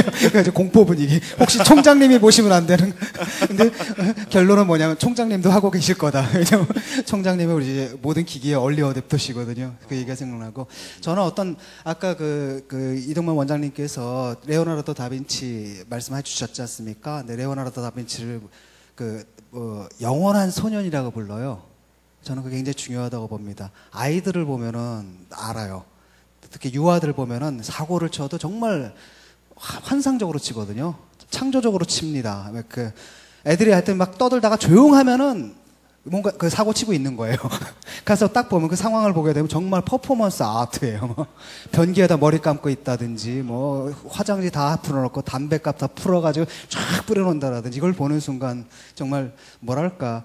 그건 왜 그러냐면 아이들 같은 경우는 아직 사회화가 덜 됐기 때문에 규격화된 틀에 아직 안 들어가 있습니다. 그러니까 흔히 우리가 말하는 범주 오류라는 거 있죠. 카테고리 미스테이크라는 걸 많이 보면하는데, 사실 그 창의성이다라는 게 정말 엉뚱한 것들을 결합시키는 것이기 때문에 그 아이들의 그 마음들, 그게 중요하고, 그래서 어른의 그 성숙함을 가지고 그 어린 시절의 그 영원한 소년이 되는 건 그런 인재가 바로 융합형 인재가 아닌가 생각합니다. 알겠습니다. 소장님. 네. 예, 저는 우리 국민 모두에게 이 창조 융합적인 DNA가 있지 않나 그렇게 생각을 합니다. 그것은 아마도 들어올 때 다 저기에다 표를 해주셨는데, 지금 얼핏 보기에도 가장 많이 받은 분 중에 한 분이 세종대왕이십니다. 우리는 매일같이 그 훈민정음을 쓰고 있지만, 훈민정음의 창제 과정을 보면 정말 적어도 1400년대 어떻게 그런 생각을 할 수 있었을까? 분명히 문제 중심형의 그런 사고를 한 것이죠. 국민들이 다 쓰기 어려워하는 그러한 한자를 배울 게 아니라 우리말을 한번, 우리 글을 만들어 보자. 그런데 소리를 적는 거죠.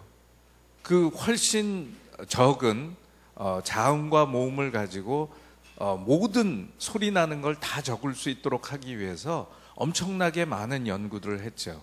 이 발성기관의 모습들, 어떤 식으로 소리가 만들어지는지, 이런 것들을 통해서 수백 년 전에 많은 연구를 통해서 그러한 결과를 도출했다는 것은 이 인류 역사상 전무후무한일 아니겠습니까? 그런데 이런 가치와 이런 것들을 만들어낸 자부심이 우리 안에 녹아 있는 거죠. 오늘날의 대한민국이 그냥 만들어진 것이 아니고 이러한 오랜 역사적인 뿌리 속에서 만들어진 것이기 때문에 우리 모두가 좀 더 자부심을 가지고 또 조금만 노력한다면 이러한 DNA를 발현할 수 있게 될 수 있지 않을까, 그렇게 생각을 해봅니다. 알겠습니다. 자, 네 분이 추천하는 구체적인 이 인물까지 얘기를 들어봤는데, 좀 장시간 여러분 좀 이렇게 앉아 계시느라고 좀 피곤하실 수 있습니다. 이제 여러분의 얘기를 좀 짚어드리도록 할게요. 들어오실 때 이제 저희가 설문했는데, 역시 아까 말씀하셨듯이 세종대왕 그리고 레오나르도 다빈치 아주 상당히 많은 표를 획득을 했고, 그 외에도 뭐 잡스, 주커버그, 싸이, 이렇게 지금 되어 있습니다. 혹시 싸이 선택하신 분 계시면 의견 한 번만 들어보겠습니다. 싸이 정말 융합형 인재로 이제 글로벌하게 성장하고 있는데요. 싸이 쓰신 분 혹시 손 한번? 괜찮습니다. 어떻습니까? 이럴 줄 알았습니다. 그러면 그냥 여쭤볼게요. 어떤 분에게 이렇게 표를 주셨습니까? 저는 아무도 안 줬어요. 늦게 와가지고.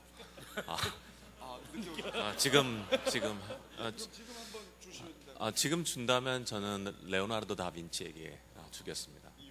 아까 다 말씀하신 것처럼 상당히 저희가 그런 거 있는 것 같아요. 그러니까 여러 가지 분야라고 생각하는 것들을 통합할 수 있고 여러 깊이에서 할 수 있는데, 저분은 아마 넓게 팠던 분이 아닌가. 그래서 결국은 깊게 팔 수 있었던 것이 저분이 갖고 있던 역량이 아닐까라는 생각이 듭니다. 나머지 분들은 리더였던 것 같아요.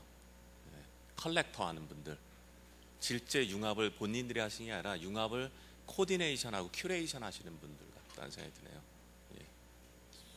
드네요. 나머지 분들은 이렇게 모아서 하신 분이고, 실제 한 사람은 레오나르도 다빈치인 것 같다.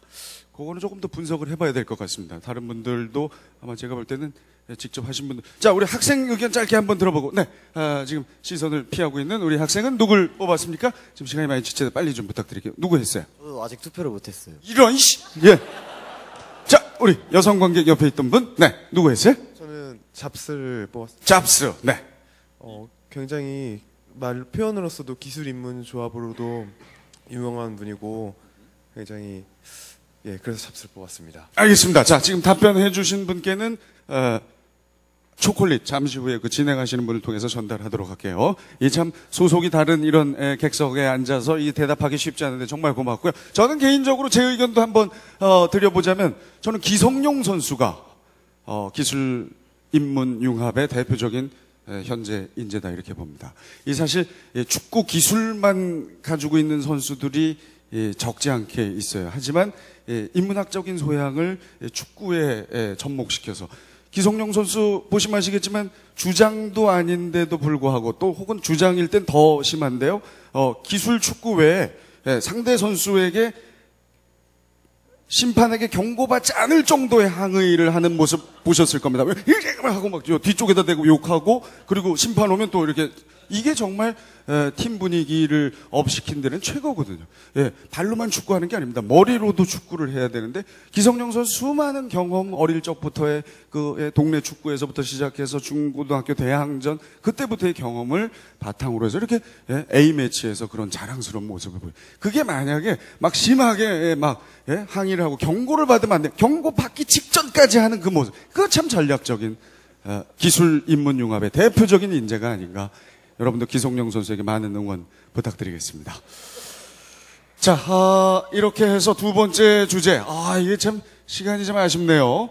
많이 좀 지체가 돼서 그 외에도 많은 분들 의견. 요거 말고 나는 유재석이 기술 인문 융합 천재다. 강호동이다.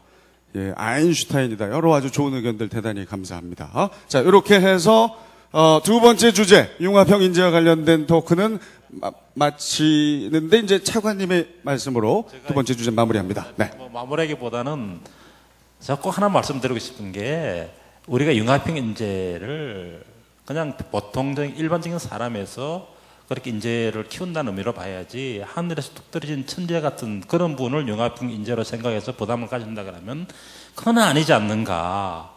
그 생각합니다. 제가 이런 이야기를 한번 대학생들한테 이야기했는데 걔네들 딱 생각하는 게 이게 무슨 과목 들어야 되죠?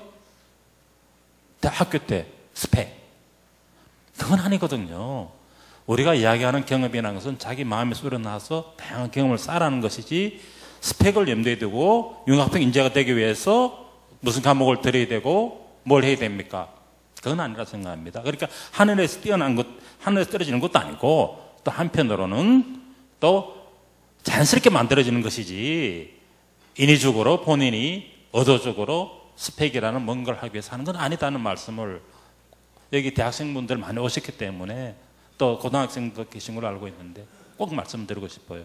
너무 부담 가지는 융합형 인재가 되기 위해서 머리를 쥐어 짜매고 뜯고 그러실 필요 없다는 이야기입니다. 자연스럽게 하세요. 그리고 하다 보면은 기회가 되면은 되는 겁니다. 그거를 하기 위해서 그냥 초장부터 고생 대립다 하시는 거 정말 바람직하지 않습니다. 정말 좋은 지적이세요. 좀 저희가 간과할 수 있었던 부분인데 의도적으로 난 기성용이 돼야지 이렇게 하고 어릴 때부터 축구 선수가 훈련한다고 그게 되는 게 아니다는 거죠. 여러 경험들을 자연스럽게 쌓다 보면 성장할 수 있다. 자, 두 번째 주제 토크 요 정도에서 마치고요. 다음 주제로 넘어가겠습니다.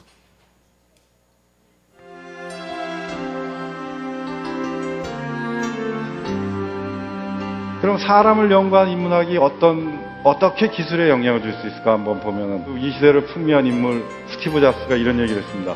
애플과 자신의 성공 뒤에는 이 자기가 대학에서 들었던 인문학 강좌가 자리 잡고 있다. 이렇게 얘기를 했습니다. 그 혁신적인 아이디어를 기술로 만들어내는, 그래서 새로운 미래를 꿈꾸는 그런 열린 공간을 만들고자 하는 것입니다. 올 초에는 기술인문융합 창작소라는 걸 만들어서 기술뿐이 아니라 오늘의 주제가 됐던 인문학을 어떻게 잘 결합시킬 것이냐 하는 것에 대한 그 연구를 하는 노력도 하고 있습니다. 기술만 가지고는 한계였죠. 기술에 인문학 가치를 더하면 큰 소득이 창출되고 우리가 2만 불 시대에서 국민소 4만 불 시대로 가려면 테크놀로지에 플러스 인간미를 더해야 되는 것이죠. 창조의 시작입니다.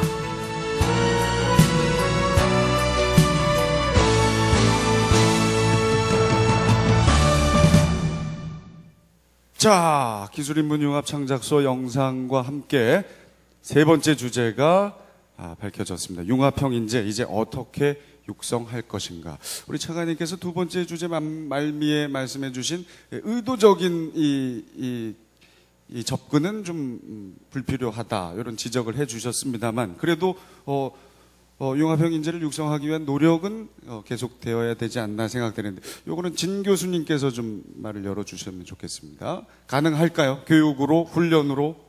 교육에서 담당해야 할 부분이 있다고 봅니다. 그러니까 예술과 테크놀로지의 결합은 비교적 자연스럽게 이루어지고 있거든요. 왜냐하면 영상 자체가 변하고 있고 옛날엔 그림을 보고 그냥 떨어져서 감상만 했다면 이제 인터랙티비티라는 것이 들어오면 당연히 예술가들도 거기에 이제 강요되는 부분이 있고 기술과 이제 기술에서 또 인문학을 요구하는 건 아까 또 말씀드렸듯이 그 인터페이스 디자인의 원리가 인간 중심이 되다 보니까 당연하게 되는데 가장 큰 문제는 인문학인 것 같아요. 아까 말씀하셨듯이 인문학은 사실 극단적이거든요. 한 분들은 옛날 그 인문학 그대로 하면서 이제 세태가 썩었다.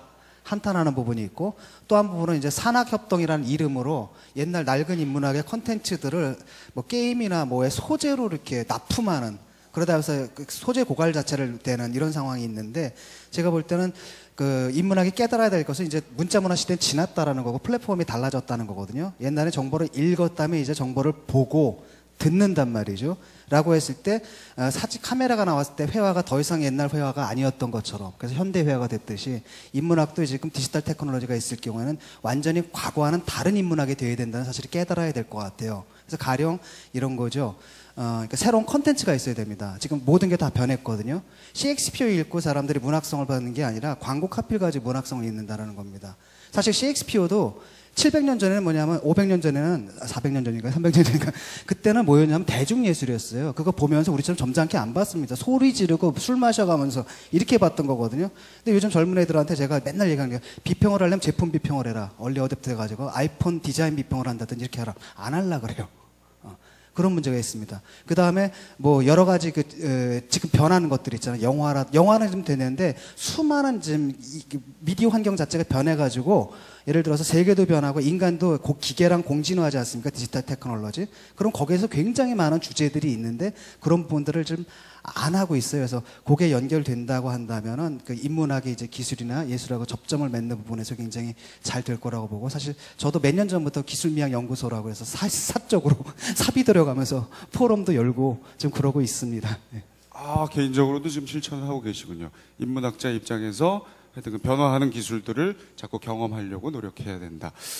뭐 사적인 말씀입니다만 아까 그러면 그런 측면에서는 그 휴대폰을 예전 버전을 고수하시는 이유는 뭡니까? 아니 이게 기술이 발전하면 좀 사람이 편해지는 맛이 있어야 되는데 자꾸 공부해야 됩니다. 저 사실 어느 그 총장님이 쓰시던 아이패드를 저를 주셨는데 어떻게 써야 될지 모르겠어요. 그래가지고 자꾸 물어보시는데 잘 쓰고 있는데 물어보시는데 대답을 못 하고 있습니다.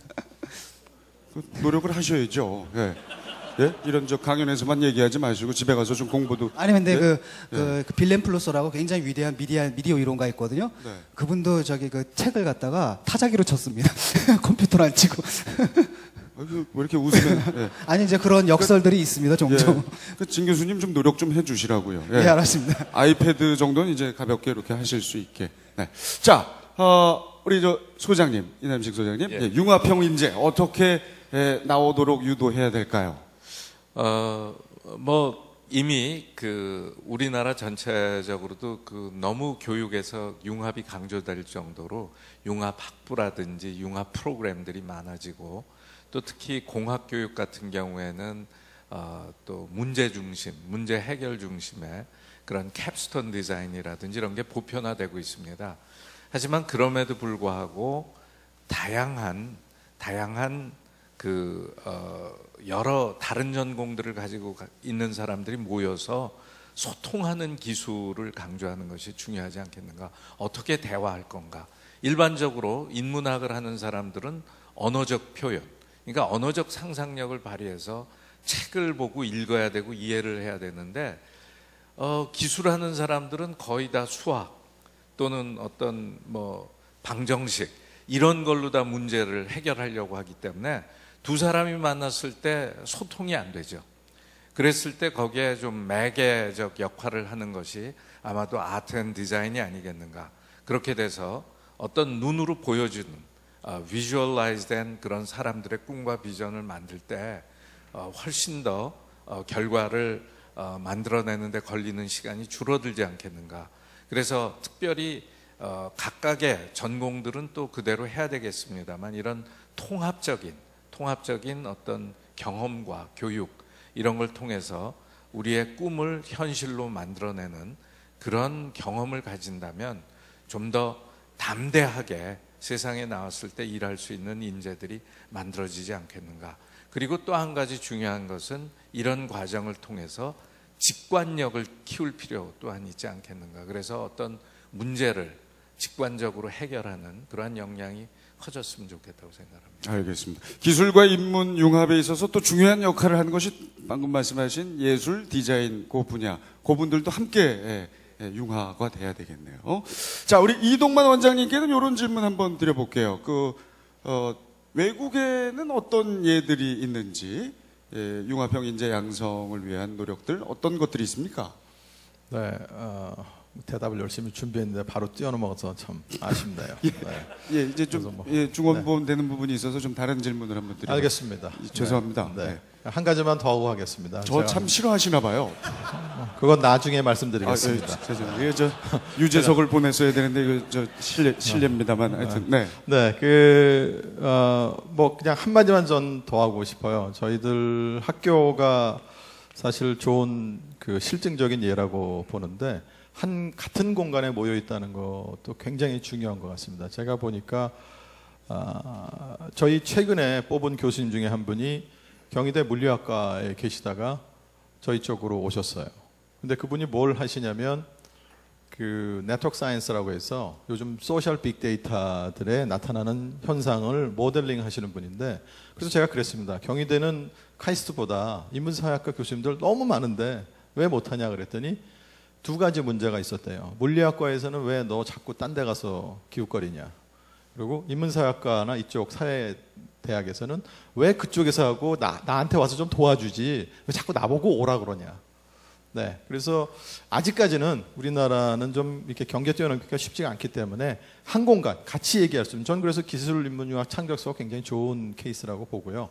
네, 제가 그래서 좀 오늘 행사 플러스 말씀 좀 드린 다음에 네, 지금 사회자분 질문에 대답하도록 하겠습니다. 아유, 편하게 하셔도 네. 그 외국의 경우에 보면 그 첫 번째 제일 사람들이 많이 생각하는 게 아마 MIT 미디어 랩일 겁니다.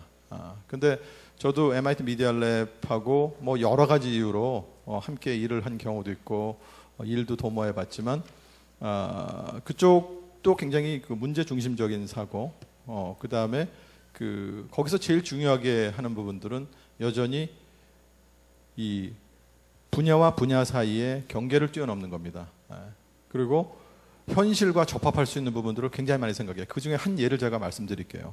여러분들 그 많이 들으시는 MP3 그 누가 개발했을 그 처음 아이디어 누가 개발하신지 아십니까? MIT 미디어랩에 계시는 그 음악 전공하시는 교수님이에요. 제가 지금 이름 성함을 기억을 좀 바로 기억이 안 나는데 그분이 원래 예일대 음대 학장이셨어요. 근데 니콜라스 네그로폰테 교수가 미디어랩을 만들면서 그분을 초청을 했어요. 그러니까 작곡 전공인데 그분이 와서 내가 세상 사람들에게 음악을 진짜 현장에서 듣는 만큼 디지털 테크놀로지의 결합이었으니까 어떻게 하면 전달할 수 있는가 해서 음악을 디지털 기술로 표현하는, 소위 말하는 MP3 이 비트로 어떻게 표현할 건가를 정의한 거잖아요. 그거를 만들므로 해서 디지털 세계에서도 현실 세계에서 듣는 음악과의 버금가는 애널로그보다 더 정교한 음악을 들을 수 있는 기회를 마련한 거죠. 그게 제가 봤을 때는 이 경계 뛰어넘기 융합의 굉장히 좋은 시작 포인트가 아니었나라고 생각하고요. 그 다음에 또 한 가지 여러분들 많이 아시는 분 많은 경우에는 스탠포드 D스쿨이 있습니다. 거기는 사실적으로 제가 이번 여름에 한번 가봤었는데 강의실밖에 없고요. 학생이 상주를 하진 않아요. 실질적인 교과 과정으로 있는 게 아니고 기업체의 니드, 요즘 말하는 디자인 띵킹 얘기 많이 하죠. 공감대를, 그러니까 어떤 제품 개발할 때 초기 단계부터 그거를 쓰는 사람을 먼저 생각하고 그 사람들이 원하는 부분들이 무엇인가를 그 엠파티라고 얘기하죠. 영어 표현으로. 그래서 그거를 먼저 한 다음에 그거를 통해서 사용자가 원하는 제품 개발할 수 있는 그런 프랙티스를 합니다. 그래서 기업체들이 다 들어와서 그리고 각 학과에 있는 교수님들이 다 모여서 학생들을 지도를 합니다. 그래서 뭐 최근에 한 경우 보면 제가 그래서 바라는 바를 보니까 저희와 같이 저는 디자인 띵킹에서 넘어가서 뭐 이 기회를 위해서 말씀드리면 문화적인 사고까지 가야 된다고 생각해요. 무슨 얘기냐면 디자인 띵킹은 사람 중심, 오늘 그 얘기하는 주제인데 사람이라는 거는 사람 혼자 살지 않지 않습니까? 그리고 이 세상에 사는 사람이 다 똑같지 않거든요. 우리가 사는 이 공간, 누구랑 같이 있는지, 사회적인 특성, 그게 결국 저는 문화라고 생각하고요. 문화는 그 공간에 살고 있는 사람들의 공감대라고 생각합니다. 근데 사람 중심으로 하려면 결국 그 사람들이 살고 있는 주변에 누가 있는지, 무슨 언어를 얘기하는지, 어떤 감성을 갖고 있는지, 그런 부분들을 갖고 있는 형태로 지금 가서 스탠포드 디스쿨도 학생들을 예를 들면 이티오피아나 이런 데 보내가지고 그 동네에 물이 없는데 어떻게 하면 물을 해결할 수 있는 기술이 있을까?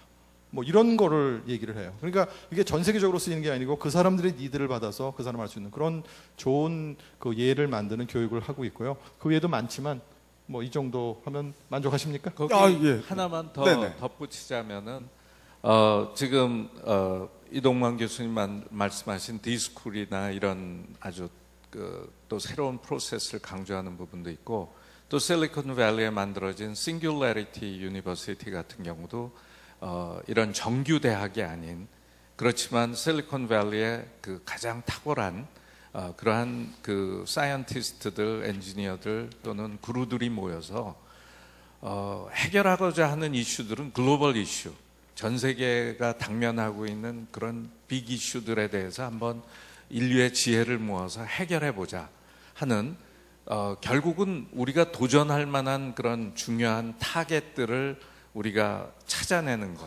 그것이 그냥 나 개인의 문제가 아니고 대한민국의 문제가 아니라 이제는 전지구적인 문제에 대한 이해를 하는 것, 이러한 부분이 우리 교육에서 매우 결여되어 있다고 생각이 됩니다. 네, 정말 참 부러운 얘기입니다. 예.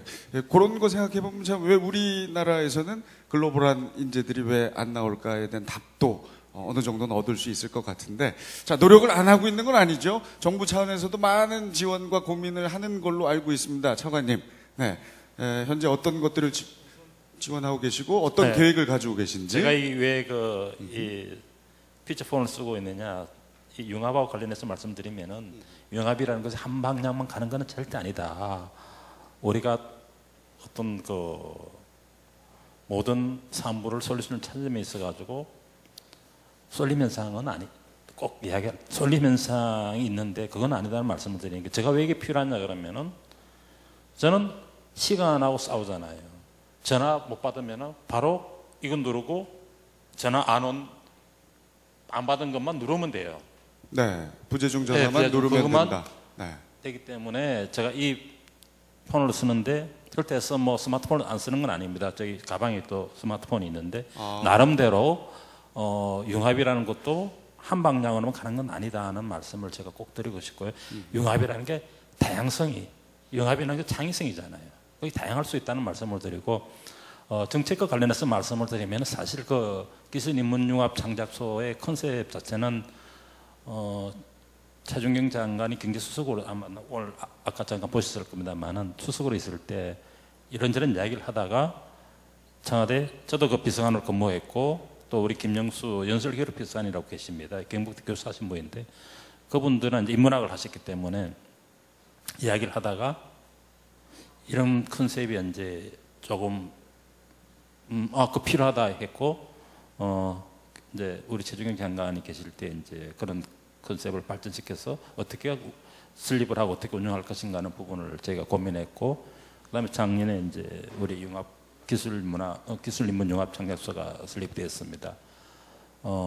저는 기술인문융합 창작소의 큰 일 중에 하나가 우리 사회에서 인문학과 기술이 융합이 되게 되고, 그런 또 이 주제에 대해서 사회 공감대를 형성해 나가는, 특히 그 사회 공감대라는 것은 우리 기업체 계신 분들, 또 교수님들, 학생들, 또 행정조직에 계신 분들 다 마찬가지로 그 벽들을 무너뜨리고 좀 소통하면서 하는 그런 환경을 만들어주는 그런 게 저희가 역할을 기대하고 있고, 뭐 오늘 이런 그 콘서트도 그런 취지가 아닌가 생각합니다. 두 번째 제가 말씀드리고 싶은 것은 지식경제부는 아무래도 산업을 생각하지 않을 수 없습니다.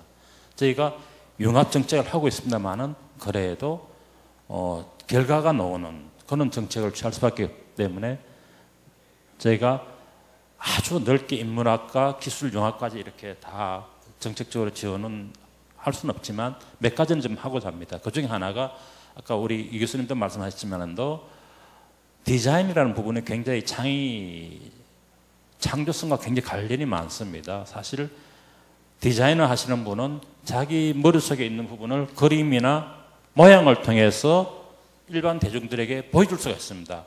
그런 능력은 대단히 참 다른 사람들이 가지기 어려운 부분입니다.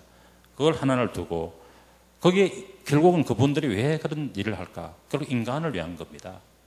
그래서 지금까지 디자인이라는 것은 디자이너 따로, 엔지니어 따로 이랬습니다. 그런데 지금은 사람을 위한 뭐를 만들어야 됩니다. 그런 측면에서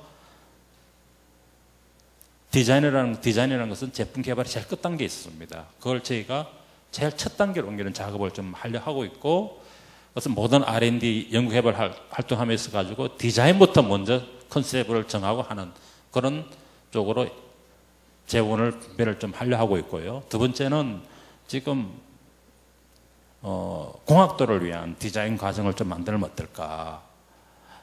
공학도들은 좀 딱딱하잖아요. 디자인 재밌단 말이에요. 그거 들으면서 머리도 좀 말랑말랑해지고 그런 과정 속에서 이 디자인을 좀 알게 되면은 제품 개발하고 좀 막 제대로 팔릴 수 있는 제품 개발이 되겠구나 라는 그런 필요성만이라도 인식할 수 있다고 한다 그러면은 우리 산업이 크게 발전할 수 있을 것이다. 그래서 다음 5년 다음 정부에는 제가 하나 넘겨줄 일 중에 하나가 엔지니어링 디자인을 많이 활성화시켜야 되겠다. 그러면서 디자인을 제품 개발 수단에 두고 실제로 그런 환경을 조성하기 위해서 우리 공학도들을 위한 디자인 과정을 개설해서 와서 줘라도 좋다. 그러나 들어봐라. 그렇게 한다 그러면은 우리 제품과 서비스가 좀 더 상상을 넘는 제품 서비스가 되지 않을까. 그렇게 생각하고 그런 방향으로 저희가 정책을 추진하려고 이렇게 하고 있습니다. 아마 그것이 아마 현실적으로 영합을 촉진하는 그런 예산 측면에서 정책 측면에서 구체적인 대책이 아닌가 이렇게 생각을 합니다. 알겠습니다. 네, 지금 이번 정부 말기입니다만 그런 정책들은 사실 새 정부에서도 이어질 가능성이 거의 있도록 저희가 만들고 있습니다. 그렇죠. 예. 자, 이렇게 해서 이 참 네 분 전부 말씀하실 말씀이 많습니다만 이 시간 때문에 많이 기회 못 드린 걸 죄송하게 생각하고, 자, 이제 정리에 앞서서 객석에 계신 분들께 질문 내지는 기술 인문 융합과 관련해서 본인의 의견 한 두 분만 한번 받아보도록 하겠습니다. 손을 번쩍 드신 우리 남학생에게 마이크 좀 전해주시고 간단하게 자기소개하고 말씀해 주시죠. 네, 안녕하십니까. 저기 이제 싸이 사진 있는데 저건 싸이 사진 아닙니다. 네, 저를 닮은 싸이를 닮은 저의 사진인데요. 안 웃겼네요. 예. 웃겼어요. 저기 도장이 몇 개 안 찍혀 있는데 제 사진에 많이 안 찍혀 있는 게 좀 슬퍼요. 왜냐하면 저는 기술 인문 융합 인재라고 생각하거든요. 왜냐하면 저는 문과 출신인데 공대를 진학했어요. 근데 여기서 질문 들어갈게요. 예. 제가 이제 문과 출신임에도 불구하고 공대로 왔는데 전 공대 공부를 못 해낼 줄 알았지만 생각보다 잘 해내고 있어요. 그런데 왜 계속 기술 인문 융합이 돼야 된다고 하는데도 불구하고 왜 고등학교에서는 왜 문과와 이과를 나눠서 문과에게는 이과 공부를 못하게 하고 이과 학생들에게는 문과 공부를 못하게 하는지, 왜 그런 겁을 주고 보이지 않는 벽을 만들므로 인해서 왜 이렇게 소통을 하지 못하게 하는지 궁금합니다. 네. 지금 현재 이제 고등학교 과정 마치고 이제 대학생이신 거죠? 네. 하지만 후배들에게 보다 좀 열린 길을 교육 과정을 줘야 되는 거 아니에요? 왜 기술 인문 융합 말만 하고 고등학교에서는 문과 이과 나누느냐? 그거 교과부에서 바꾸려고 노력을 하도록 제가 만들겠습니다. 할지 안 할지는 모르겠어, 솔직히. 근데 그거 문제 있거든요. 네. 저는 문과 이과 나눈 거는 저희도 고등학교 때 문과 이과 나눴습니다만은 그때 필요성이 또 있었던 거고 지금은 좀 아닌 것 같아요. 그래서 돌아가서 제가 교과부 장관님이나 차관님한테 좀 이거 없애자는 말씀 드리도록 하겠습니다. 우리 지식경제부 입장에서는 분명히 그 필요성을 인식하고 있다는 말씀을 드립니다. 답이 됐습니까? 네. 신문고처럼 돼버렸는데 저 한 개만 더 징징대겠습니다. 그렇게 하세요. 네, 저는 이제 인문학의 중요성을 알고 이제 인문학을 저서를 보고 있는데 아무래도 책이 두껍고 비싸요. 그래서 도서관에서 밤새도록 읽고 싶습니다. 근데 왜 24시간 하는 편의점 많은데 왜 24시간짜리 도서관 없는지 이 정도는 해결해 줄 수 있으리라 생각합니다. 자, 이건 어느 부의 협조를 24시간 도서관 개설. 예. 집에서 읽고 싶지만 책값이 비싸다 보니까 빌려볼 수 있는 그런 시설들이 좀 시간 제한이 없었으면 좋겠다 하는 상당히 고민을 많이 하고 있는 친구. 고민에 비해서 몸이 상당히 건강한 보임. 예. 고민하는 친구도 원래 마르는데 아주 훌륭한 친구예요. 어떻게 네, 소장님? 최근에 그 많은 대학 도서관들이 그 이북도 대출하고 있는 걸로 알고 있어요. 그래서 뭐 24시간 개방하는 게 물리적으로 어려울 때는 디지털 라이브러리화를 가속화해서 해결이 될 수 있는 방법들이 있다고 생각이 되고요. 아마도 많은 도서관들이 그렇게 노력하고 있다고 생각이 됩니다. 그 이북 대출, 그게 또 해결책이 될 수 있겠네요. 자, 됐습니까? 네, 아유 고맙습니다. 잠시 후에 초콜릿 좀 나눠드리고. 이 갑자기 마지막에 딱 두 분만 그러면 질문 받겠습니다. 우리 요 친구 먼저 하고 교복, 저 진행하시는 분, 그렇게 하시죠. 네, 그럼 네, 괜찮아요. 예, 아니 괜찮아요. 하세요. 네, 괜찮아요. 그 다음에 할게요. 안녕하세요. 네, 반갑습니다. 저는 그 아름바람이라는 자그마한 IT 회사를 운영하고 있습니다. 제가 드리고 싶은 말씀은 사실 그 전 세계 특허를 봐도 98% 이상이 쓰이지 않고 수익이 안 난다고 그러더라고요. 하물며 특허도 그럴진데 저희 IT 업계 스타트업 하는 사람들은 한 99%는 안 되는 것 같아요. 히트가 안 나고 그 수익 유지도 하기 쉽지가 않고 시장이 좀 할만하다 싶으면 대기업 들어오고 그럼 또 다른 시장을 짜서 떠나야 되고 그래서 사실은 제 후배들이나 스타트업을 하는 친구들이 사실 한번 사올 말아먹습니다. 저도 한번 말아먹었다가 다시 오는데 2년이 걸렸고요. 그런데 그렇게 사실은 한 번 또는 두 번, 세 번, 네 번 실패를 하더라도 계속 이 스타트업을 해서 할 수 있는 힘을 줄 수 있게끔 좀 인큐베이팅을 해주셨으면 하는 마음이 있는데 사실은 뭐랄까 어느 정도 규모가 있는 회사만은 끌어가지고 이걸 뭐 중소 강기업 이렇게 만들려고 하시는 정책들은 많은데 저희가 아주 미미하고 사이즈가 작은 그런 IT 회사 스타트업이나 뭐 만든 지 2, 3년밖에 안 된 그런 아주 규모가 작은 회사들을 위한 인큐베이팅 시스템을 앞으로 어떻게 생각하고 계시는지 앞으로 또 어떻게 하실 건지에 대해서 듣고 싶습니다. 감사합니다. 네, 스타트업 기업들의 고충을 지금 대변했는데요. 이 기술인문융합의 참 대표적인 이 노력체들이 바로 저런 스타트업 기업이거든요. 뭐 어느 분이든 답변을 좀 진 교수님. 뭐 제가 답변해야 될 것 같은데 이거 뭐 네네. 매우 이제 정책적인 질문 같아서 말씀을 드리면은 사실 말씀하신 대로 실패라는 것이 성공을 하기 위한 가장 필요한 과정이라고 이렇게 생각을 하는데. 그 실패의 과정이 굉장히 고통스럽고 힘들죠. 저희가 사실 정책적으로 그 부분에서 대한민국이 나름대로는 굉장히 많이 신경을 쓰고 있습니다. 다른 나라보다. 우선 1인 창조 기업이라는 걸 제도를 만들었죠. 그래서 가능하면은 아이디어가 있으면은 그 자금을 대출할 수 있도록 이렇게 했고요. 그 다음에 이제 각종 이제 벤처 제도 뭐 이렇게 했는데 정부 차원에서 지원은 참 많이 하고 있다고 생각합니다만 아직까지도 근본적인 문제가 뭐냐 그러면은 정부의 노력만 되는 게 아니거든요. 이게 사회의 시스템이 또 금융의 시스템이 같이 백업이 돼줘야 되는데 우리는 아직까지 그런 부분에서는 미국과는 상당 부분 차이가 있다는 말씀을 드리고 그 부분 저희가 정부가 한 20년 이상 노력을 했을 겁니다만 아직도 갈 길이 좀 멀다는 걸 인정은 합니다. 그러나 어쨌든 말씀드리면은 참 안타까운 말씀입니다만은 여기가 한국이거든요. 그렇기 때문에 그런 환경의 제약적인 요인들을 좀 감안하셔가지고 비즈니스를 해야 되겠다는 그런 말씀을 좀 드리고 싶고요.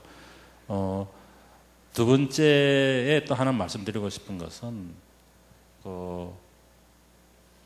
각자 비즈니스 하시는 분들은 또 다들 자기가 성공을 해야 되죠. 그런데 결국은 스타트업 기업이라는 것은 다산다사입니다. 많이 태어나고 많이 죽어야지만이 그것이 자연스러운, 그중에서 괜찮은 기업들이 나야 되는 부분도 있기 때문에 정부 입장에서는 다 해줄 수는 없다는 겁니다. 결국은 어떻게 보면은 1, 2%, 10% 성공을 좀 더 확실하게 인크리시키기 위해서 하는 부분이 있다는 점을 말씀을 드리고요. 그러나 정부 차원에서는 굉장히 많은 노력하고 있고, 지금 인큐베이팅 시스템도 뭐 지자체 마찬가지입니다. 많이 하고 있다는 말씀을 드리는데, 더 이상 뭐가 필요한 부분은 아마 케이스 바이 케이스로 아마 보셔야 될 것 같아요. 혹시 시간이 계시면은 저하고 끝날 때 좀 말씀해 나눠보시죠. 예, 그렇게 할 수 있게. 예. 짧게 제 질문 드려보겠습니다. 1인 창조기업 맹점은 자금은 대출해 줍니다. 그런데 제가 직원 하나 고용하는 순간 저는 1인 창조기업이 아니게 되는 겁니다. 그래서 현재 1인 창조기업으로 시작을 해서 펀딩을 받아서 하다가 계속 프리랜서를 계속 기용하다 보니까 제 어떤 마인드나 제 회사 프로세스를 이해하지 못하는 직원들을 계속 재교육을 해야 되다 보니까 결국에는 1인 창조기업에서 나올 수밖에 없었습니다. 제 직원들을 써야 되기 때문에. 그래서 그렇게 나오는 순간 저는 더 이상 1인 창조기업이 될 수 없고 인큐베이팅을 받지 못하는 겁니다. 예. 그래서 그러한 부분에 있어서 사실 정부 차원에서는 1인 창조기업끼리 서로 네트워킹을 시켜줘서 협업을 해라. 근데 그 협업의 장도 사실은 아주 제한적입니다. 그리고 두 번째 말씀하셨던 약육강 시켜라. 상위 몇 %만 살아남아라. 그러니까 나머지는 죽죠. 그럼 뛰어난 인재들이 스타트업을 하지 않습니다. 삼성, LG로 갑니다. 그러면 뛰어난 인재들, 그 다음에 이류 인재들만 스타트업해서 성공한 사람만 살아남아라. 그러면 누가 스타트업을 하겠습니까? 이 부분에 대해서 궁금합니다. 그러니까 말씀드리는 부분은 이렇게 논쟁할 건 아닌데, 그런 부분도 있다는 말씀을 드리기 때문에 저희가 모든 스타트업 기업에게 정부가 다 지원할 수 없다는 말씀을 함께 드리는 부분이고, 그 부분은 좀 나중에 같이 별도로 하시는 게 나을 것 같습니다. 조금 더 깊게 우리 차관께서 시간 내주신다고 하니까 좋은 이야기고요. 자, 이제 마지막 질문, 아까 손 드신 학생인 것 같은데, 네, 마이크 드려보겠습니다. 안녕하세요. 네, 저는 수원 하이텍 마이스터 고등학교에 재학 중인 예상균이라고 하는데요. 저희 마이스터 고등학교는 기술 인재 양성을 위해서 설립되었고, 그리고 저희는 기술적 연마를 계속 해오고 있습니다.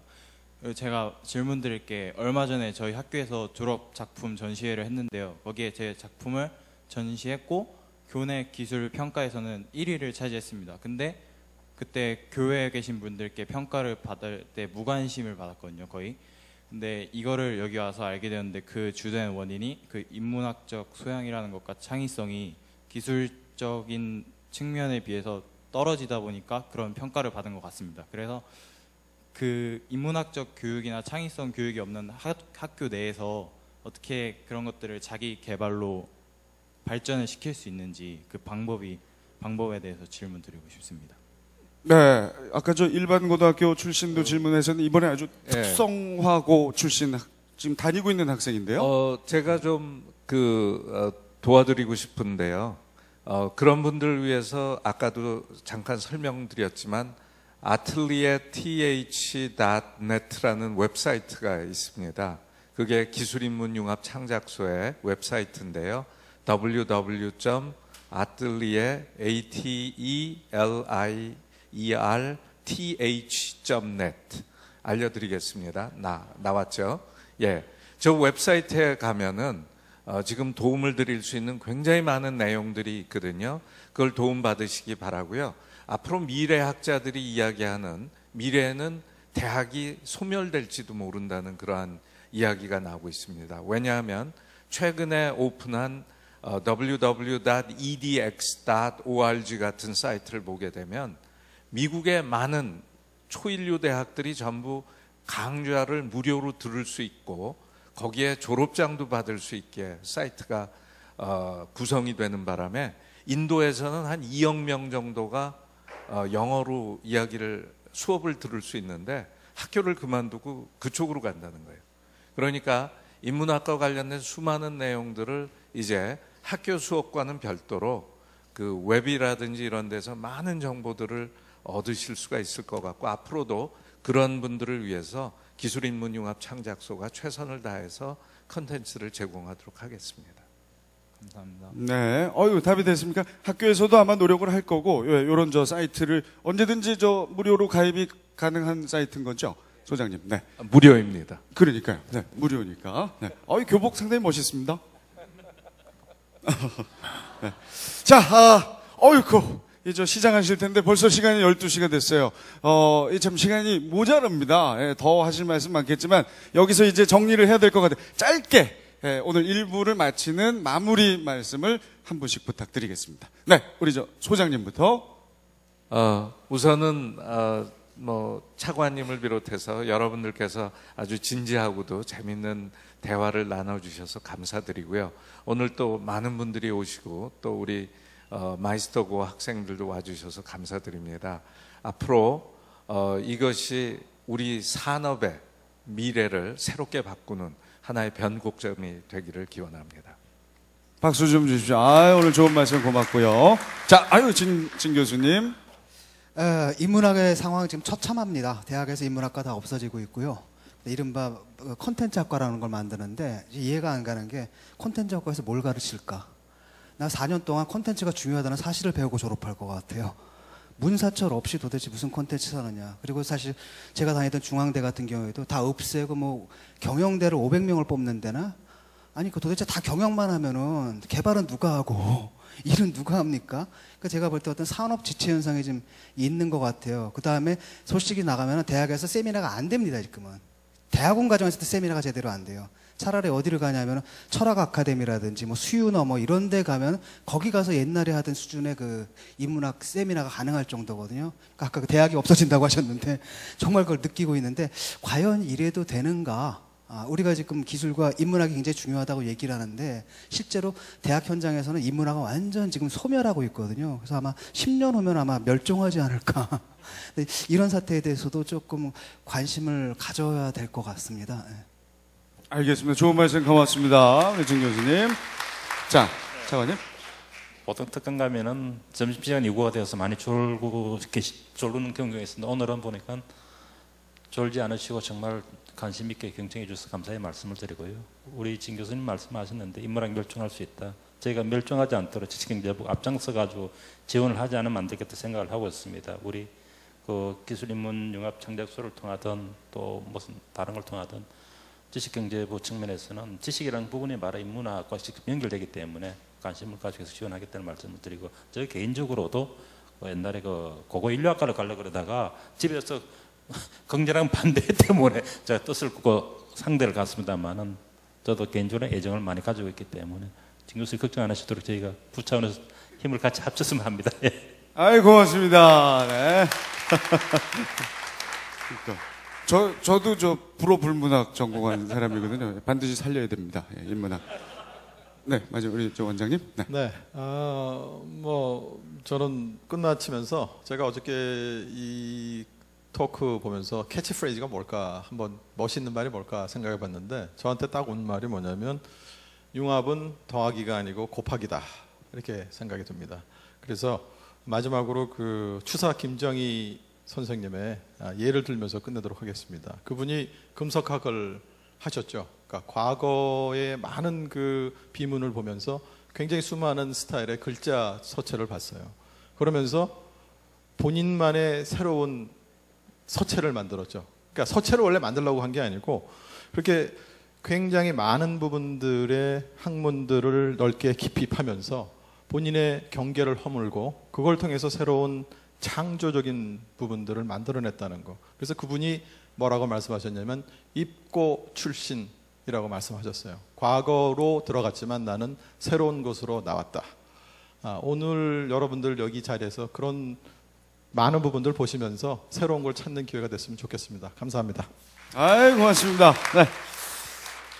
자, 이렇게 해서 2012 기술인문 융합 포럼의 1부는 마무리를 하겠습니다. 아까 창작소 소장님께서 말씀하신 대로 이벤트를 하고 있어요. 웹사이트 아까 주소 다시 한번 띄워드릴게요. atelier.th.net입니다. 거기 들어가셔서 댓글 달아주시면, 식사하시다가 혹시 시간 나시면 댓글 달아주시면 제일 먼저 다신 분 지금 나오고 있죠. 그리고 뭐 한 30번째 다신 분, 그리고 아주 창의적인 댓글 재미있게 달아주신 분, 이렇게 뭐 각 분야의 시상을 할 예정입니다. 많이들 참여해 주시고 식사 후에 이어지는 2부 3부도 끝까지 자리 뜨지 마시고 함께 하셔서 우리 대한민국 기술 인문 융합에 좀 도움을 주셨으면 좋겠습니다. 이것으로 1부 행사 모두 마치겠습니다. 고맙습니다.